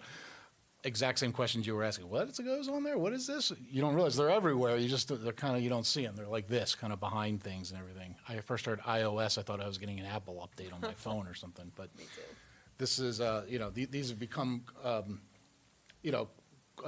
quite popular uses. And the ITE that we usually use, the Institute of Transportation Engineers numbers that we usually use to forecast traffic numbers, really hasn't caught up to that yet. There isn't a land use for this. There's a few that sort of fit. One is truck and trailer storage, which you heard from the prior testimony we're not gonna be doing that here. They also have a category for general light industrial, which is, it covers a lot of different uses. And then they have specialty trade contractor, which would be like plumbers, HVAC, that sort of thing. So all those sort of fit as possible uses for this site. And they all generate in those peak hours on the order of about 10 to 15 vehicles, which is nothing. Usually you look at a traffic study when you generate 100 or more peak hour vehicles. If you generate less than that, you don't necessarily look at it. But we wanted to dig a little bit deeper, considering that information isn't really as comprehensive. You heard from the prior testimony, there's 3 other sites in New Jersey that this applicant operates. As soon as I heard the one in Elmwood Park and Sanzeri, the construction company, they do all the work on the turnpike and the parkway, so they're busy. So that's the one. That's going to be your worst case traffic impact. So we went up there and we counted it in the peak hours. Now, in the roadway peak hours, like your typical rush hour when we're all going to work and school and things like that, they're already out. This place empties out about 6 o'clock in the morning, and they're all back by about 3 o'clock in the afternoon. So it doesn't really match up the same. But I used the numbers that I got from that yard and from that Sanzeri site. Assume they were going to go here, and I assumed they were going to peak at the same time as the road. So I'm looking at a worst case scenario from a traffic impact. It's still not a big traffic generator. If I use their data, they had about 40 vehicles per hour. So you're still less than half of what you'd call a significant increase in traffic, and that's what DOT uses. They use a 100-trip threshold. In fact, they already looked at this and said, you don't need a permit. It doesn't generate enough traffic for us to bother with. But I used those numbers anyway and prepared an analysis with and without this project going in. Obviously, without, there's nothing coming in and out of the driveway, so it's not an issue. With it, we operate the driveway itself coming out would operate at a level of service D, which is acceptable. That's actually pretty good for the peak hour time periods, and that's based on the delay exiting the driveway. Coming out of that industrial drive, we don't degrade that intersection at all, so no impacts there. The only impact will be coming out of our driveway, obviously, because we're adding traffic volumes to it, whereas today we have maybe 1 or 2 cars going in and out of that driveway. So from a traffic impact perspective, looking at the worst case scenario, this certainly fits and can work. It's a low traffic generator. the issue that we talked about earlier that was coming up at the end of the civil engineer's testimony was the tractor trailers, a 53-foot tractor trailer, the big WB 67 tractor trailers. A smaller truck's going to get in and out of there, no problem, but because you don't have a shoulder on Route 27 there, it opens up just before the Family Dollar, it opens up to 2 lanes. So the rightmost lane is right against the curb. So the truck has no room to swing out. So he can either swing out into that newly formed left lane and pull in, or he's going to have to go all the way across the driveway. So your engineer, and rightfully so, pointed out that if you're going to be storing tractor trailers back there, truck and trailer storage, and having a lot of that activity, that's not going to work. So in talking to our client, that wasn't even a tenant that he envisioned would make sense here. We're far from the port. Usually get those more in Hudson County. So that's no problem to take away that truck storage. You still would design the site the way we did because that's the most restrictive use in terms of site maneuverability. So those striped truck spaces are basically the designated outdoor storage spaces now. Now, can a tractor trailer get in there? Yes. It is going to need to swing across the driveway, but that's the same condition that you have at any other typical commercial driveway. Probably the Family Dollar right there, when their delivery comes in, I'm sure he takes up the whole site. So we're not going to say there's never going to be a truck that goes in there, but if it were, it would be a one-off delivery sort of like that. It's not going to be a truck terminal where you have trucks coming in and out at one time. So I hope that sort of covers, I think, which was, from our discussion yesterday, was probably the biggest issue was what about one truck going in, one truck going out? You're not going to see that with it not being a truck terminal type of facility. If a truck pulls in because it has to drop off an AC condenser unit, it will be one in the middle of the day and it'd be one in and one out. You're not going to have significant large tractor trailer deliveries. And that goes too for when I did the counts at the Sanzera yard. Now, one single tractor trailer, a lot of dump trucks and that sort of thing in and out, but not one single tractor trailer stored on that site. And again, about 3:30, the guy locked the gate and the place was done, dead quiet. And they were all out of there by 6:30 in the morning for the most part, a few stragglers after that. So it's a good fit in terms of traffic because it's not coincident with the peak time of the roadway. And if we get what I think is probably the worst case traffic generator of the various types of uses that were discussed before, it works, that based on our analysis. I think that's it. No. Pretty much covered the report, Nothing. hopefully without boring you too much. I have a few questions. Sure. In your report, you identify trips, cars, and trucks. Yeah. What would a truck be considered? Anything bigger than, say, a van. So Okay. a dump truck, a box truck, even a Sprinter van, I think our guys count as trucks. But it wouldn't which is necessarily borderline. be indicative of a WB 67. No, it's broken out. If you look at the fine print and the counts, It's a lot of pages. single unit trucks, tractor trailers, and tractor trailers, 0.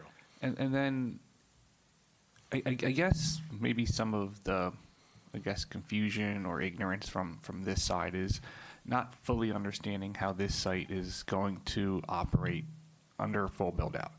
So the tenant spoke about renting space to building material, construction companies, so forth, so on. When studying the other sites that you're referring to, what types of vehicles would you anticipate coming in and out? If they're storing construction vehicles, would a lowboy be expected to come in here? Or is it at a much smaller scale where a Home Depot is going to come in with one of the little trucks and offload some 2x4s? I mean, it would depend, obviously, on the ultimate end user. Like I said, I think the construction yard contractor, like Sanzera, would be the most intensive. And the trucks that we identified, dump trucks, quite a few of those, flatbed truck that maybe has something strapped onto it, some sort of piece of equipment, the flatbed trucks with the fences on the side to hold signs, like that sort of truck. I don't even think they had a single articulated, like a tractor trailer, but sometimes you might see for like landscaping, like mulch deliveries, sometimes they come in like a smaller tractor trailer, but not like the prime Amazon truck, the big WB 67s. We keep hearing the word landscape companies, which is fine. But as soon as you say that, I just think of the very large trailers that are being hauled around town and blocking every pump at Wawa in the mornings.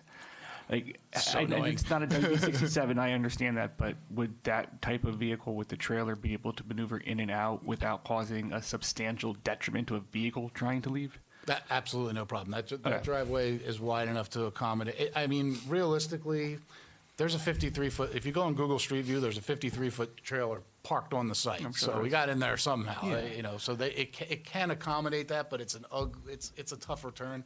Anything smaller than that, it's no problem. Yeah, just trying to avoid conflicts. So I did notice on the survey and the site plan on, we'll say the right side of the Dollar General, near the wetlands, there's an access easement. Has there been any consideration to utilizing that for Let me circulation? Just to make sure. You're talking about somewhere over here? Oh, yeah, further left, between the Dollar General, or maybe the access easement for that? I think that's for the Dollar General. Oh, okay. But putting any, we thought about that, you know, could you put any access here? But we can't take any of this vegetation out, so you'd have no site visibility. It would be. Oh, I understand, I It's just, got to be there. all right, thanks. Any other questions? All right, we'll open to the infamous public again and close. Yeah, I guess you're ready for your planner. Last but not least, Mr. Chairman. Fasten your seatbelts. Now the fun starts.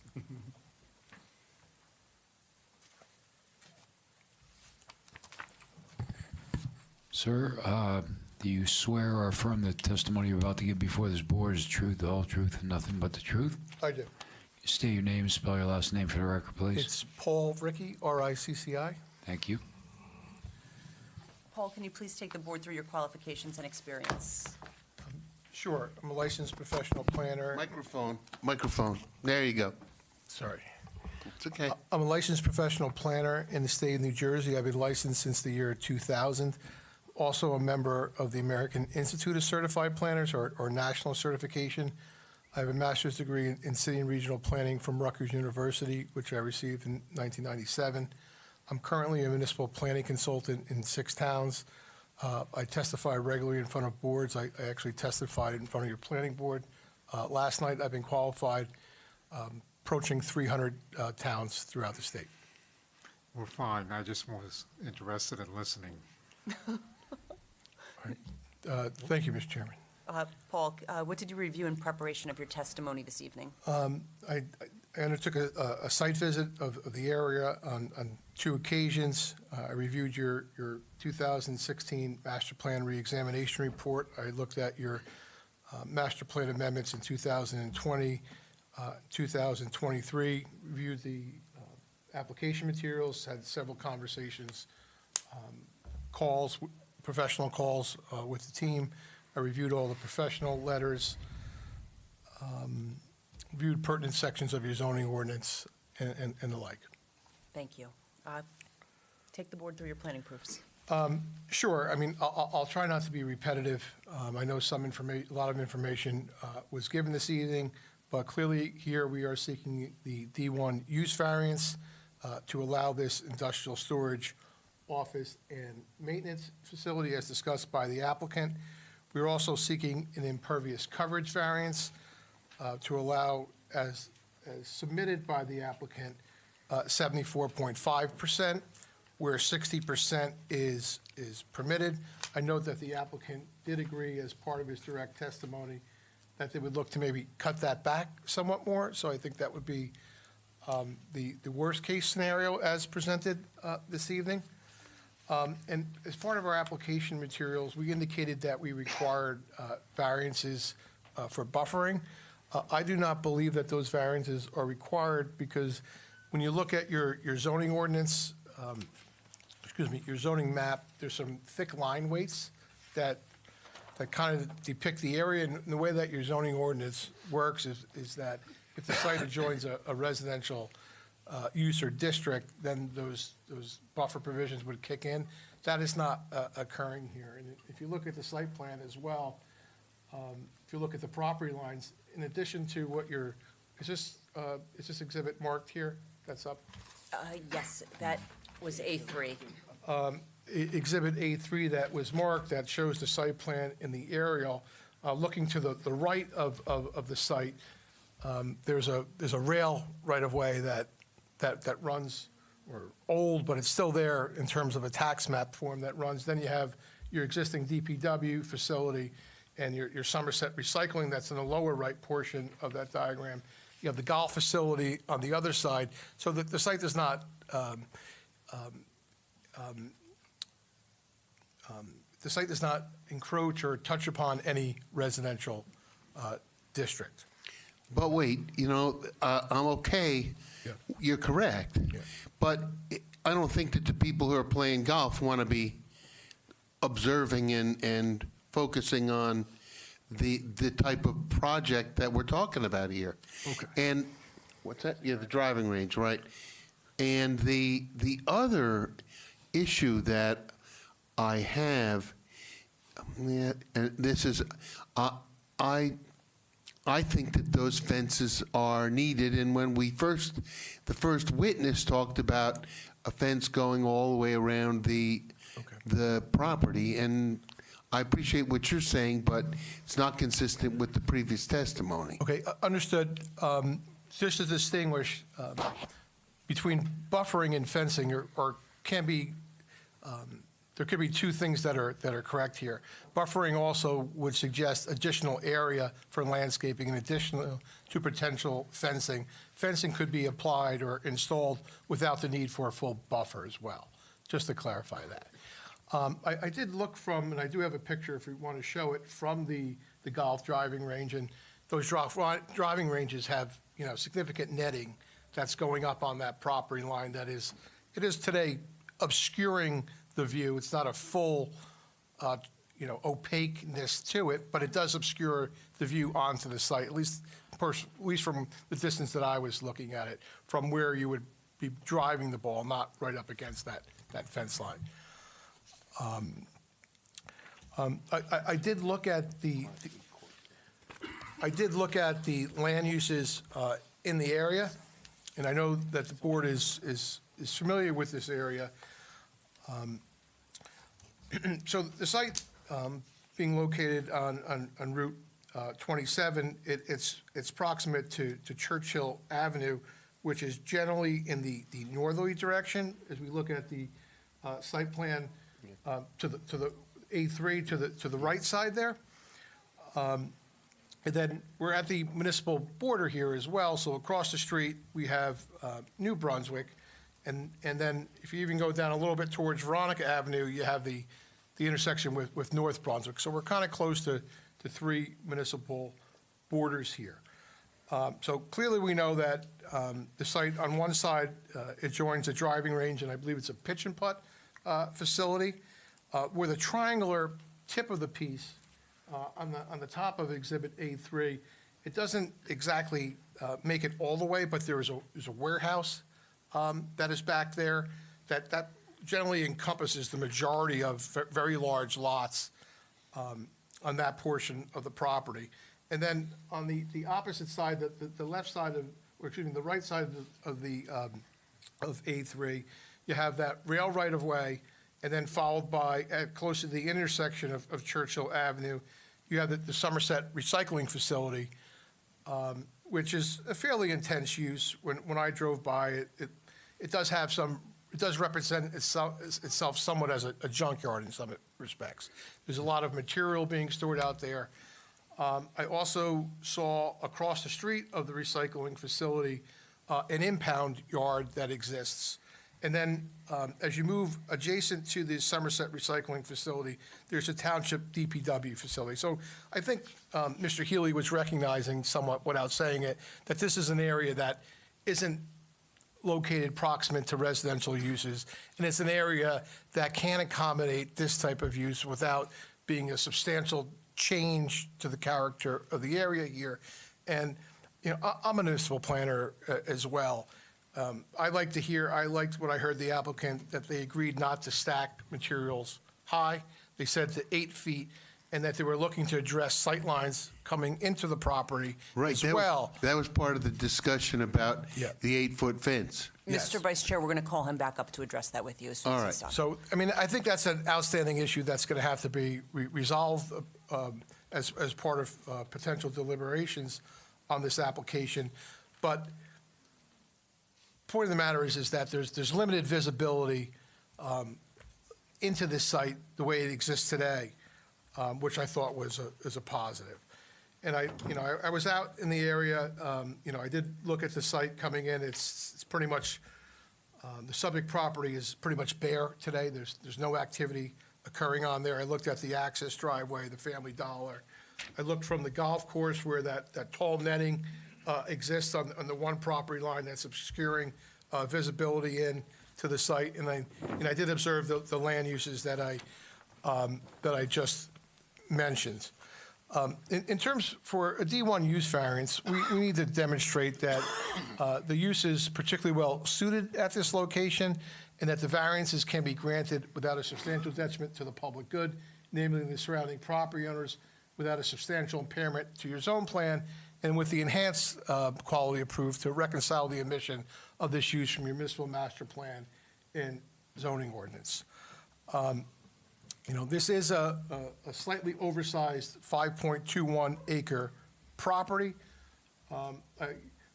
I did speak with the site engineer, and we're clearly in agreement that the triangular shape of this property does significantly limit its future development potential for the reasons of its irregularity.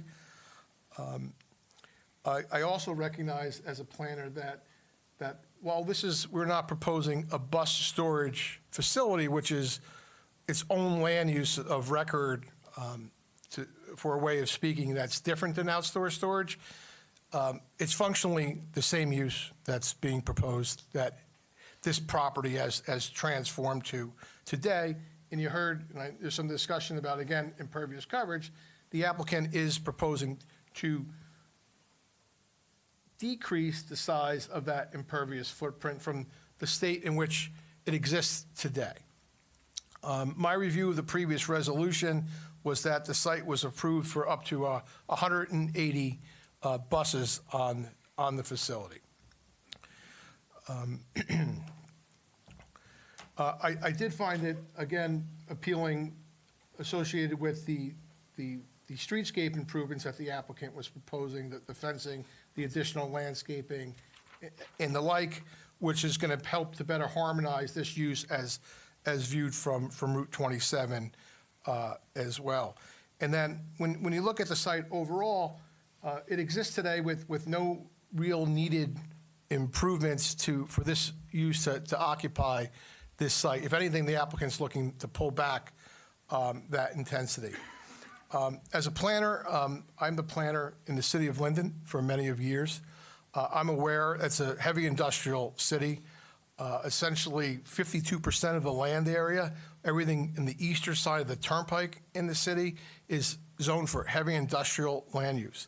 I've seen a significant amount of industrial land use applications over the last 20 years. So I know from my own practical knowledge as the planner in Linden, as well as my own additional research as part of this application, that there is a significant need for this type of land use. I think your own planner recognizes it because we created a land use for them in the city of Linden. This may be a little bit larger scale, but there's the significant need in the marketplace today for everyone that's an electrician to the like that wants to have maybe a group flex building to accommodate someone that wants to write bills, store some of their equipment outside for type of tradespeople, to everything from facilities like this, because it really also started, I saw the major change when you started to move from that e-commerce warehouse boom, that number one essentially began to buy up any industrial land that converted it into a warehouse. So a lot of these facilities that existed have been replaced with warehouses. Ironically, the creation of the warehouses and the storage of goods closer to home today, rather than very large distribution centers throughout the nation, so because people want their goods very quickly, also created a greater need for facilities like this as well.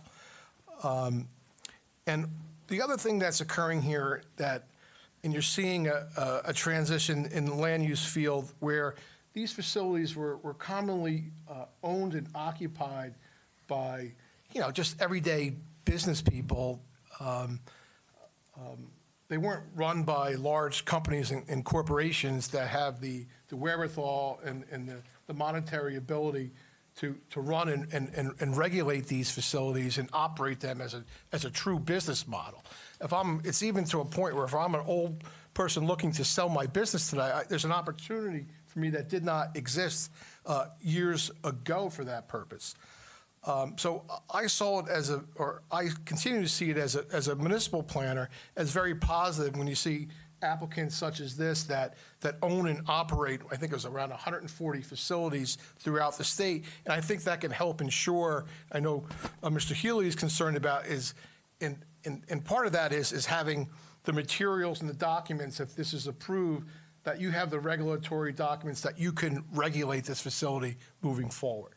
And I think he indicated the ability to come in through a zoning/tenancy change where they would look at how each individual is operating, that their portion of the space or the user occupying the portion of the space, but you'll have the regulatory control of this site that I'm not sure whether that exists today. Regarding the impervious cover, traditionally when the impervious cover exists on a site, it's an existing condition, and the applicant, and if it's a legal existing condition, the applicant suffers from a C1 hardship associated with a lawfully pre-existing condition. Here, the applicant is trying to make that better and to reduce that existing condition. That promotes the purposes of zoning, also results in improved stormwater management, as testified by the site engineer as well. So for the reasons that I mentioned, I believe this application advances several purposes of the municipal land use law. Because the site is particularly well suited for the use, essentially it's close to a continuation of how it exists today. It meets purpose A. Because there's strong need and demand for this type of use, this advances purpose G, to provide sufficient space in appropriate locations for a variety of industrial uses. And I do believe in this context that this results in an efficient use of land that's already been disturbed and occupied, that's looking to be repurposed in a manner similar to it has been utilized in the past. Regarding the negative criteria, I believe that this variance or the use variance can be granted without a substantial detriment to the public good. Again, this property is well removed from residential land uses, and it joins similar land uses, and we're not looking to encroach an existing use any closer or expand this use in any way in terms of how it's historically existing. The applicant has also demonstrated that the trucks entering the facility can adequately ingress and egress onto the site. The applicant agrees to stack materials less than 8 feet in height, so the board can feel secure that you're not going to have equipment rental in here with cranes, flying 45 feet or whatever in the air, or any other type of storage. I believe that this use is, again, compatible with the industrial character of the area. I thought it was also very positive the applicant agreed to fix any, for lack of a better word, promises by the previous applicant as part of this application. And also the applicant, I thought was positive, agreed to meet the township's performance standards where outdoor storage is permitted within the already established setbacks of the site. They agreed to no truck terminal, no tractor storage of the like. So The way that the project is being delivered, it's not going to be overly tall. It's going to be with the type of land uses that were discussed by the applicant, which are all industrial in character that fit for this site. We also heard from the site engineer regarding ADA access improvements and parking and some of the stormwater improvements that were mentioned. Regarding the enhanced pertinent approved, I do believe that here we have a changed circumstance with the creation of a bus storage facility resulted in a significant change in the site's character, which makes the current use variance consistent with the prior use of the property. And I also did speak to need of this facility that did not exist, at least in 2016, when you did your last full master plan reexamination report. I know that you've amended your master plan. Since then, you've eliminated warehousing from this zone, and you made another master plan amendment in 2020. But for those reasons, I believe that we also meet our enhanced quality of proof as well. That's largely my direct testimony. Thank you, Paul. Any questions? Yeah, I just have a question about your experience in Linden. So, do you have such facilities in Linden? Yes, and in Middlesex Borough as well, yes. Okay. And do those towns have, I think you said that they have ordinances that address them? I just wrote an ordinance in Middlesex for that, and the master plan, in terms of the smaller flex buildings, those have been approved by variance, but the recommendation is to create additional ordinance language for them. But in the heavy industrial district, these are essentially permitted because the way that the ordinance was amended, I've interpreted that these are permitted land uses. Okay, so, and what municipality is that? In Linden. In Middlesex, I just wrote an outdoor storage ordinance. I'm not sure if it was adopted or not. Okay. I guess what I'm getting to is, in those towns, in the ordinance that you wrote in Middlesex, I believe you just said, what types of standards did those towns have for outdoor storage? Well, in Middlesex, I might have to bring it up. My memory is not always as best as it should be, but limitations to the size of vehicles coming onto the property, locations, rear, where the storage can occur, not in front yards, things of that nature. The height of the storage of the materials, not stacking it at certain heights, screening.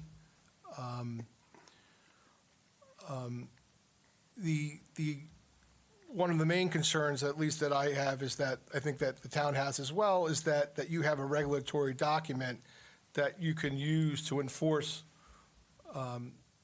that site plan. So if anything goes awry, that you have something that you can cite the applicant for any non-compliance with a condition. I think that's probably one of the most important aspects. Did you happen to know on those sites in those towns that use outdoor storage, what type of users?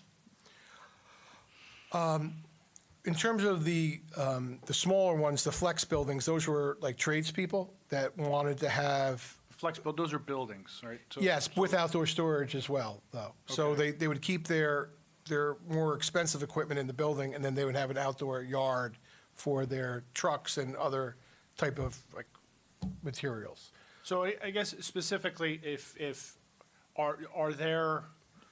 do the towns, those outdoor storage areas have, in addition to vehicles, do they store materials? In Middlesex, we specifically wrote that in, but Linden's a little closer to the port, so we have a lot of, rider, Penske type uses, rider rental, Penske, fleet operation type uses. Everything from Sprinter van storage, things of that nature. In Middlesex, I saw more of the landscaping type storage, and they've historically allowed landscaper contractor yards by right, are all contractor yards by right. They actually changed to clarify that without a building, actually. And I've recommended for years that they should encourage a building on And the by property. right, is that just by permit, or do they need site? No, plan they would approval? require site plan approval. Okay, what type of controls did that board incorporate into their site plan approvals? I'm sure a lot of these same issues came up. Well, some of the things was make sure that there's, I think your engineer mentioned that there's circulation on the site. And this site is paved. Sometimes when you have sites that aren't paved, how are those circulation aisles going to remain open and clear?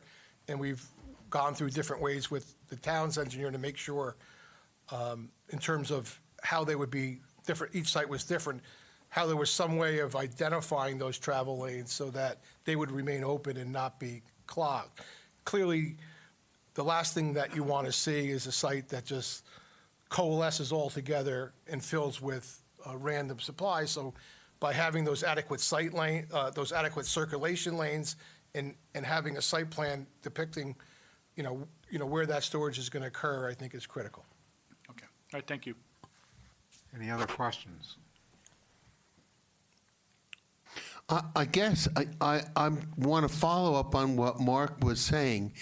He asked you what things the ordinance contained, or from your experience, that dealt with not so much with the vehicles, but with the storage of materials, and especially materials like mulch and stuff like that. Did the Middlesex, especially since that was more of the landscaper business? Can I pull that up? Can I pull up the ordinance? Yeah.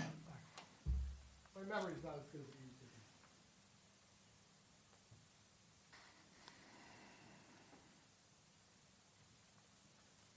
And I think it may have been recently adopted. Sometimes I don't always check. I submit it, the board will submit it to the council, and, I don't always follow through.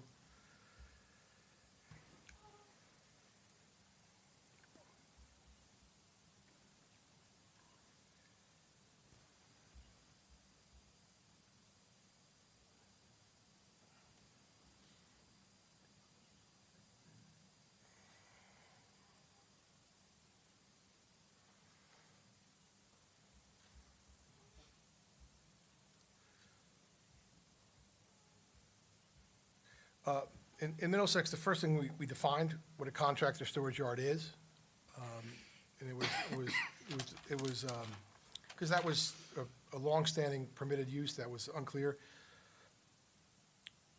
In this case, it was a designated, and this is for the Middlesex, a designated indoor and outdoor area where construction and trade businesses stored vehicles, equipment, and materials, serving as a central operational hub for a contractor's activities rather than temporary on-site storage for a single project. Such facilities include administrative functions and organizing, staging of resources for future job sites, providing a secure and controlled environment for managing the business's assets. This was located in an industrial district. So we do here. We permitted it as a conditional use. And also in a heavy industrial district. First thing, a site plan approval is required for all contractor storage yards. You got to understand that Middlesex is a smaller borough. It's not so it required a principal building having a gross habitable floor area of at least 2,500 square feet. Required materials to be stored within with really no closer to 15 feet to property lines. Restricted it to like the rear and side yard area, had a restriction of 30,000 pounds for vehicles. And they tried, it was written to exclude like heavy commercial equipment. So like real heavy commercial type stuff. And this is meant to be a contractor yard now, so this is on smaller sites.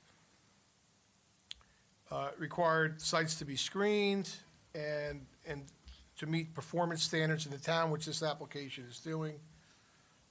It allowed light vehicle maintenance within the confines of a building, which is being proposed here.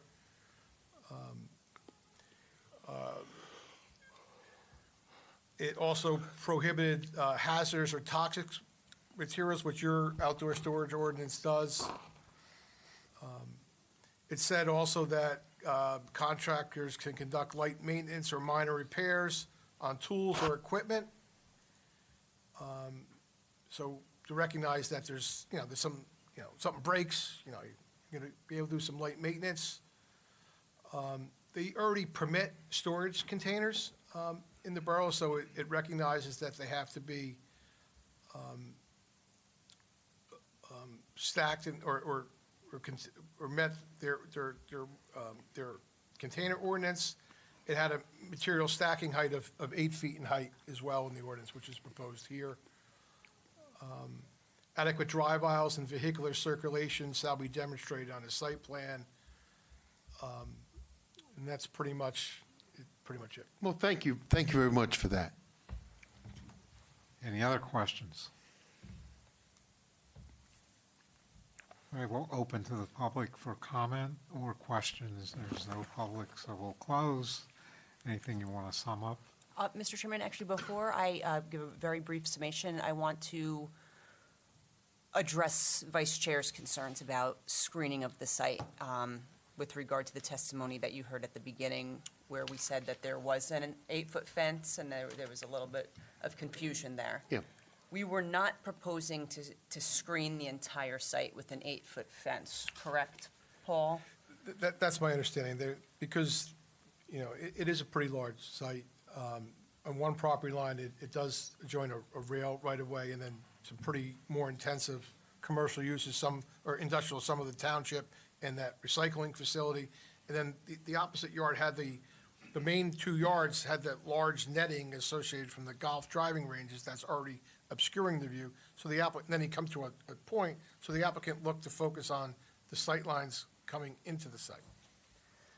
So this applicant, Mr. Vice Chair, the way we've worked with the other outdoor facilities that he has, this is our first opportunity to come before this board. I'm aware of your concern with regard to the screening. I'll be frank with you. Do you want to see 8-foot fence around the site, or do you want to address or discuss other screening? Because the applicant is agreeable to provide screening if that is what this board is looking for. It's just a matter of what's reasonable given the shape of the site, what's around the site, as you just heard from our planner. But I did want to come back because I know that's a concern of yours. And while we've worked with the board professionals, this is our opportunity to address your concerns. While you think, I brought it up strictly for security purposes. Okay. I would just hate to see someone come onto the site, steal some power tools, and then leave.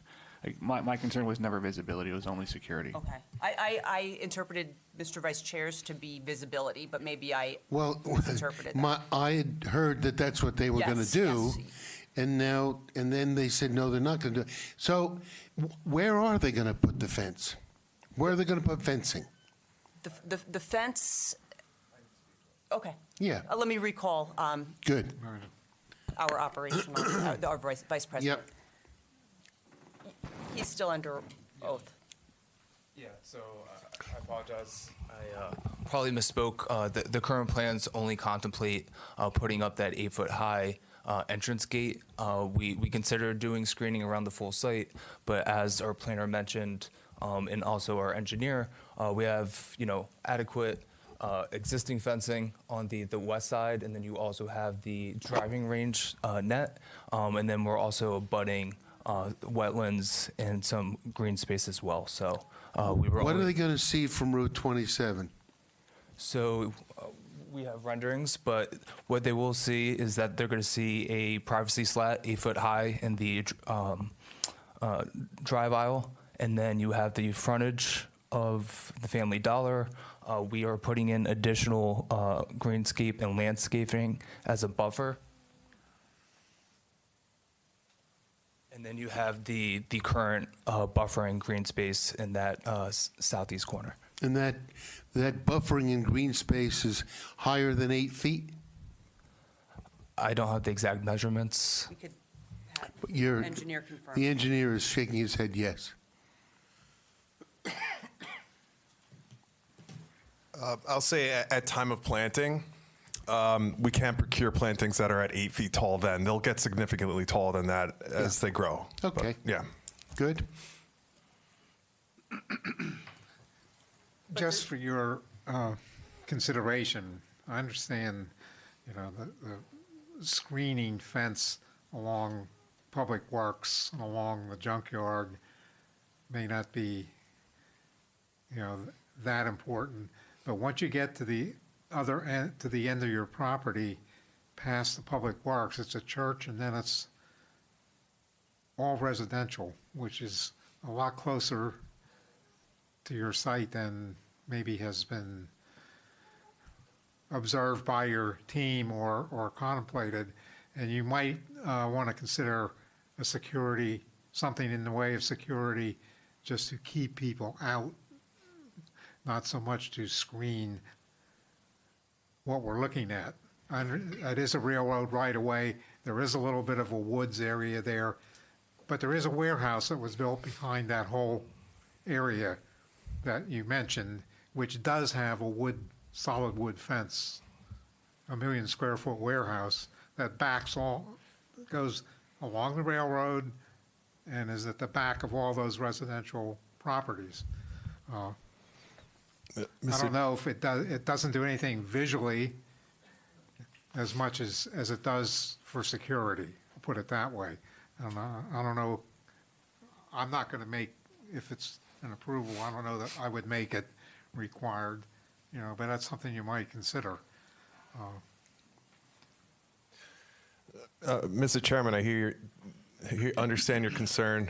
Let me speak to the board. The rendering.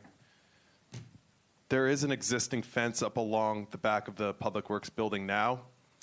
What we can do is extend that fence along the westerly or the left property line, at least until it gets to the point near the building where the wetlands are, which will deter really anybody from traversing, at least coming down from the top end of the site into the site. If they'd want to come into the site, they'd have to come around, trudge through wetlands, thick vegetation, woods, which I don't think anybody would do. So that extra security, I think, would be beneficial to your point, Mr. Chairman. Looks like it, yes. So we'd be willing to install that, too, as a condition of approval. Do we need to get involved with sidewalks? Darren, did you bring that up in your report? I didn't, and the reason why I didn't was because the last application with Montauk, the DOT had issues with sidewalks once you started getting closer to the railroad tracks because of clearance and the guide rails. I did bring up sidewalk within the front of the driveway itself, and they had agreed to replace that portion. But I didn't recommend sidewalks through the whole frontage because of the last application with the DOT's negative feedback. And I'm assuming that if DEP ever does anything with Route 27, that would be their domain. Correct, it's in there right away. Okay. Any other questions, comments, whatever you want to sum up? And If I may, wrap this up? just very briefly, Mr. Chairman, you heard extensive testimony tonight regarding our proposal. Our proposed upgrades really improve the existing conditions on site. They complete prior approval requirements that were never implemented, and they introduce a controlled use and an established operator. The impacts, we think, can already be known from the current operations. While not the same, a bus storage versus industrial outdoor storage, it is similar, and the site has proven suitable for this use. The proposal is tailored to the site's layout, and we've addressed all of the Township Board professional concerns. We've agreed to comply with everything in both the board planner and board engineer's reports. We are proposing to modernize, screen this property, and have a well-managed oversight that has not existed previously. We've discussed tonight reasonable conditions. If you want to consider the change of tenancy via zoning permit, even though that sounds like it's already a mechanism in your ordinance. So we have to comply with it. It wouldn't necessarily be a condition of approval. We've discussed potentially having the ZO or code, some kind of code enforcement mechanism every 6-9 months, a year, coming to check the site. If your concern was if there's a long-standing tenant, then they would not trigger that minor site plan change of tenancy review. And we even discussed, we're already decreasing impervious coverage. Well, not in compliance with the code. We are decreasing, and to the extent possible, should this board approve our application, our engineer can work with the board engineer and see if we can pull up anything else to get even, further towards compliance. It's a new use to the township, or perhaps to this board, since you do have a outdoor storage ordinance. This user, our applicant and the proposed user has done it before and knows what they're doing. And I couldn't quite frankly think of anything more that we could do to this site to make it better than what we are proposing tonight. It really is as simply stated as that. I think we've addressed every board concern, and if we haven't, please tell us. But otherwise, I rest my case, and we respectfully request that you act favorably on our application. And thank you very much for your time. Okay, any comments, questions? Yeah, Mr. Chairman, if I may, I'm going to speak a little bit more than I typically do at this part of the meeting. And I did make a statement before, and I'm going to expand on that a little bit. So first, I'll identify, again, if the board was inclined to approve some conditions, and again, if we get to that, I may not have all of them. But again, so we heard no truck terminal, no tractor-trailer storage, compliance with staff reports, and I'll defer at the appropriate time to Darren if there's anything specific in his report that he'd recommend be a specific condition. Stacking no less than 8 feet. I think the applicant did mention the possibility of cutting back to tractor-trailer, well, I'm calling them tractor-trailer areas because that's what's on the site plan right now, closest to Route 27, and putting landscaping, that he mentioned that. I don't know if that would be a condition. Eliminating any pavement encroachment on the dollar store, compliance with section 112, 123, which is the outdoor storage, periodic inspections, fencing as testified. I think that captures at least the conditions that I had. I made the statement before, and I'll repeat it, that I think there is a need for this use in this town. As I said before, we're constantly chasing landscapers. We've had issues with essentially, I'll call them construction staging areas, popping up in random areas. Our ordinance doesn't accommodate for those uses, but if there were appropriate locations for them in the town, whether by variance or, we're working on our master plan reexamination, and frankly, some of the draft language addresses landscapers for this reason. If there are some appropriate locations in the BI zone to accommodate this type use, we need to accommodate it, because otherwise, they're not going to go away, they're going to pop up, and they're probably going to pop up in our residential zones where we don't want them to occur. With all of that said, I'm still a little, we have a site plan that doesn't match the use that they're proposing. The site plan is showing 100 and whatever it is, 98 tractor storage areas, and we heard that that's not the use that they're proposing. They're proposing an unspecified mix of outdoor storage uses. But we don't have a site plan that addresses how that would be done. So, and then if there are different things that we would want to implement for those different types of outdoor storage uses, we have nothing in the site plan. It's great that we will enforce it. We could enforce it during the tenant, change of use thing. We don't have any parameters to review at this point. If it's an if it's a landscaper, what are they required to do? If it's a contractor yard, what are they required to do? There's no parameters for me to enforce.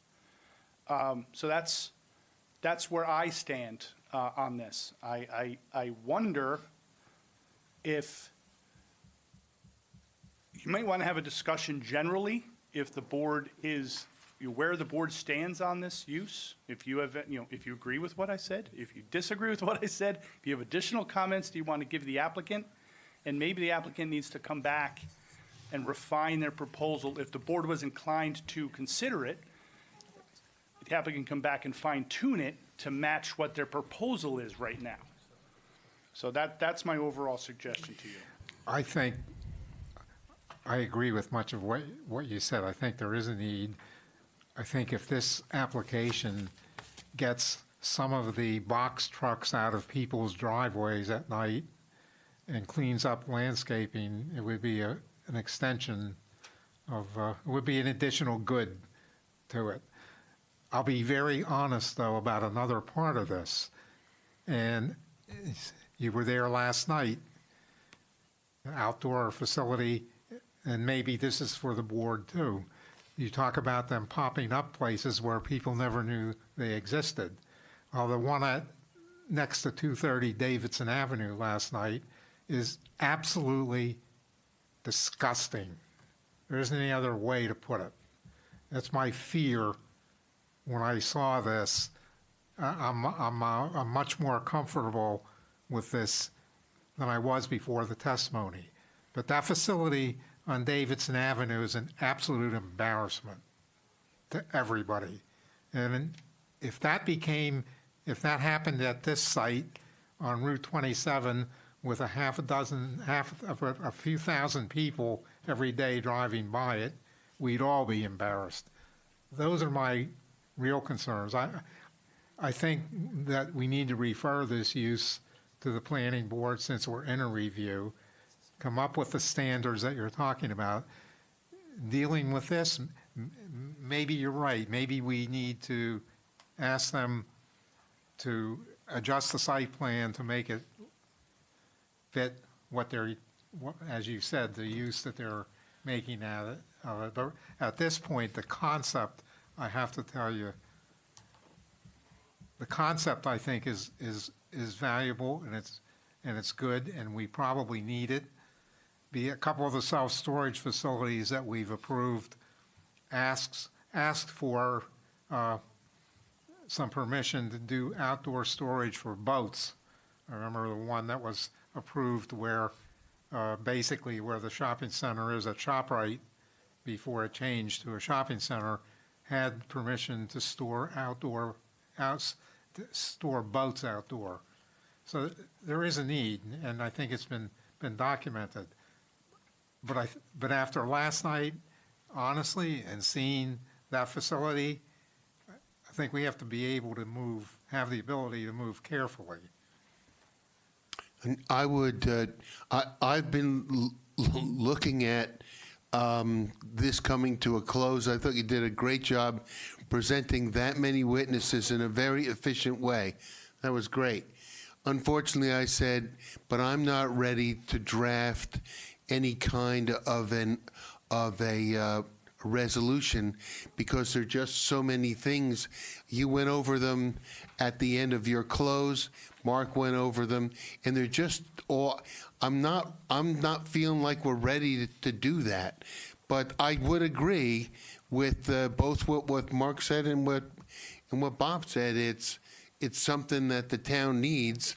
So I think we're generally in favor, but we're not ready to sign off. Plus, your engineer was saying that they were going to look for some additional green space to add to that, so that picture doesn't really reflect where we're supposed to be either. So it's a little difficult at this point to move forward from where we are, but I think that generally speaking, we like the idea. We're just not comfortable with the way it's presented tonight. Maybe some of the comfortable with some of the details. Mr. Chairman and Mr.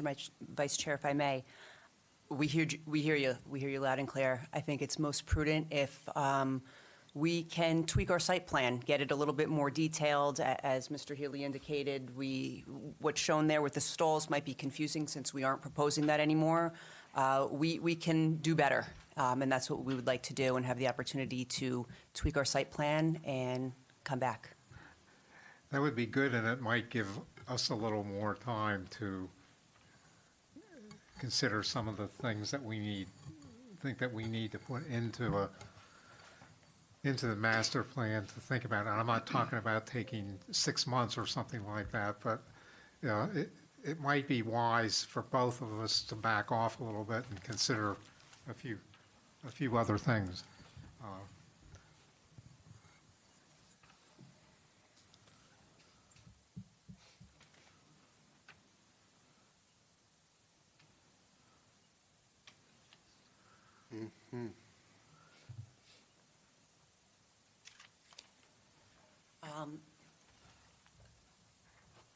We would have to request, Mr. Chairman, in light of the, my client is under contract to purchase the property and under their contractual obligations, we would have to come back no later than next month for a determination by this board.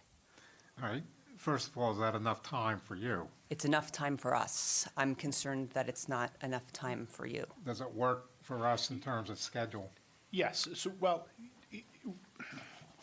that's, yes, what I think we have two meetings where, you know, obviously the second meeting's not gonna work with their time frame, and that was if they were gonna revise their site plan entirely, get new staff reports, and then go that way.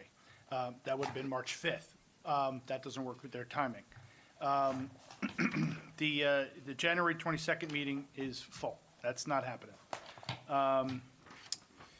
February 5th is also full, but the one application might end up, the main application may not occur, and then we'd have two smaller ones. But those two smaller ones are going to be first. So this would be third on the agenda. If we went with that February 5th date, what I would suggest is, you know, the applicant's not going to have time to do new site plans and get new staff reports, but I think that's enough time for the applicant to come up with exhibits, perhaps meet with Darren and I and talk about how they might, for example, I would like to have a discussion with them on what are the nature of the different types of outdoor, the mix of different uses, and how they might screen those uses, how they might contain the materials associated with those uses, how are they going to keep open, Darren had mentioned, and Mr. Ricky had mentioned that, you know, keeping open travel lanes through the site. I think those things they can present to the board through exhibits on February 5th. And again, I think if Darren and I were to meet with them, we might be able to give them some guidance, maybe anticipating what the concerns of the board might be. We heard the board tonight. So that would be my suggestion, but again, as of right now on the 5th, we're very busy over the next 2 months. The 5th is the only date that's possibly works, and you're third, if not fourth, on the agenda. Yeah. We'll take it. Okay, And understood that you might not be able to reach us. okay. And February 5th. we can give a notice for that now? Yes, you could carry it verbally right now at the meeting. Okay, Thank you, Mr. This Chairman. application will be carried to February 5th. Do we need a deadline extension? I didn't look on the sheet. I will send one in. Okay. Unless you want it just verbally on the record that we grant an extension of time? Okay. The applicant will grant the extension of time, and I'll send in a letter. All right, do we have any other issues to tie up on this? No? All right, then we'll entertain a motion to I adjourn. move that we adjourn. Thank you very much. All in favor? Aye. Meeting adjourned. I really would love to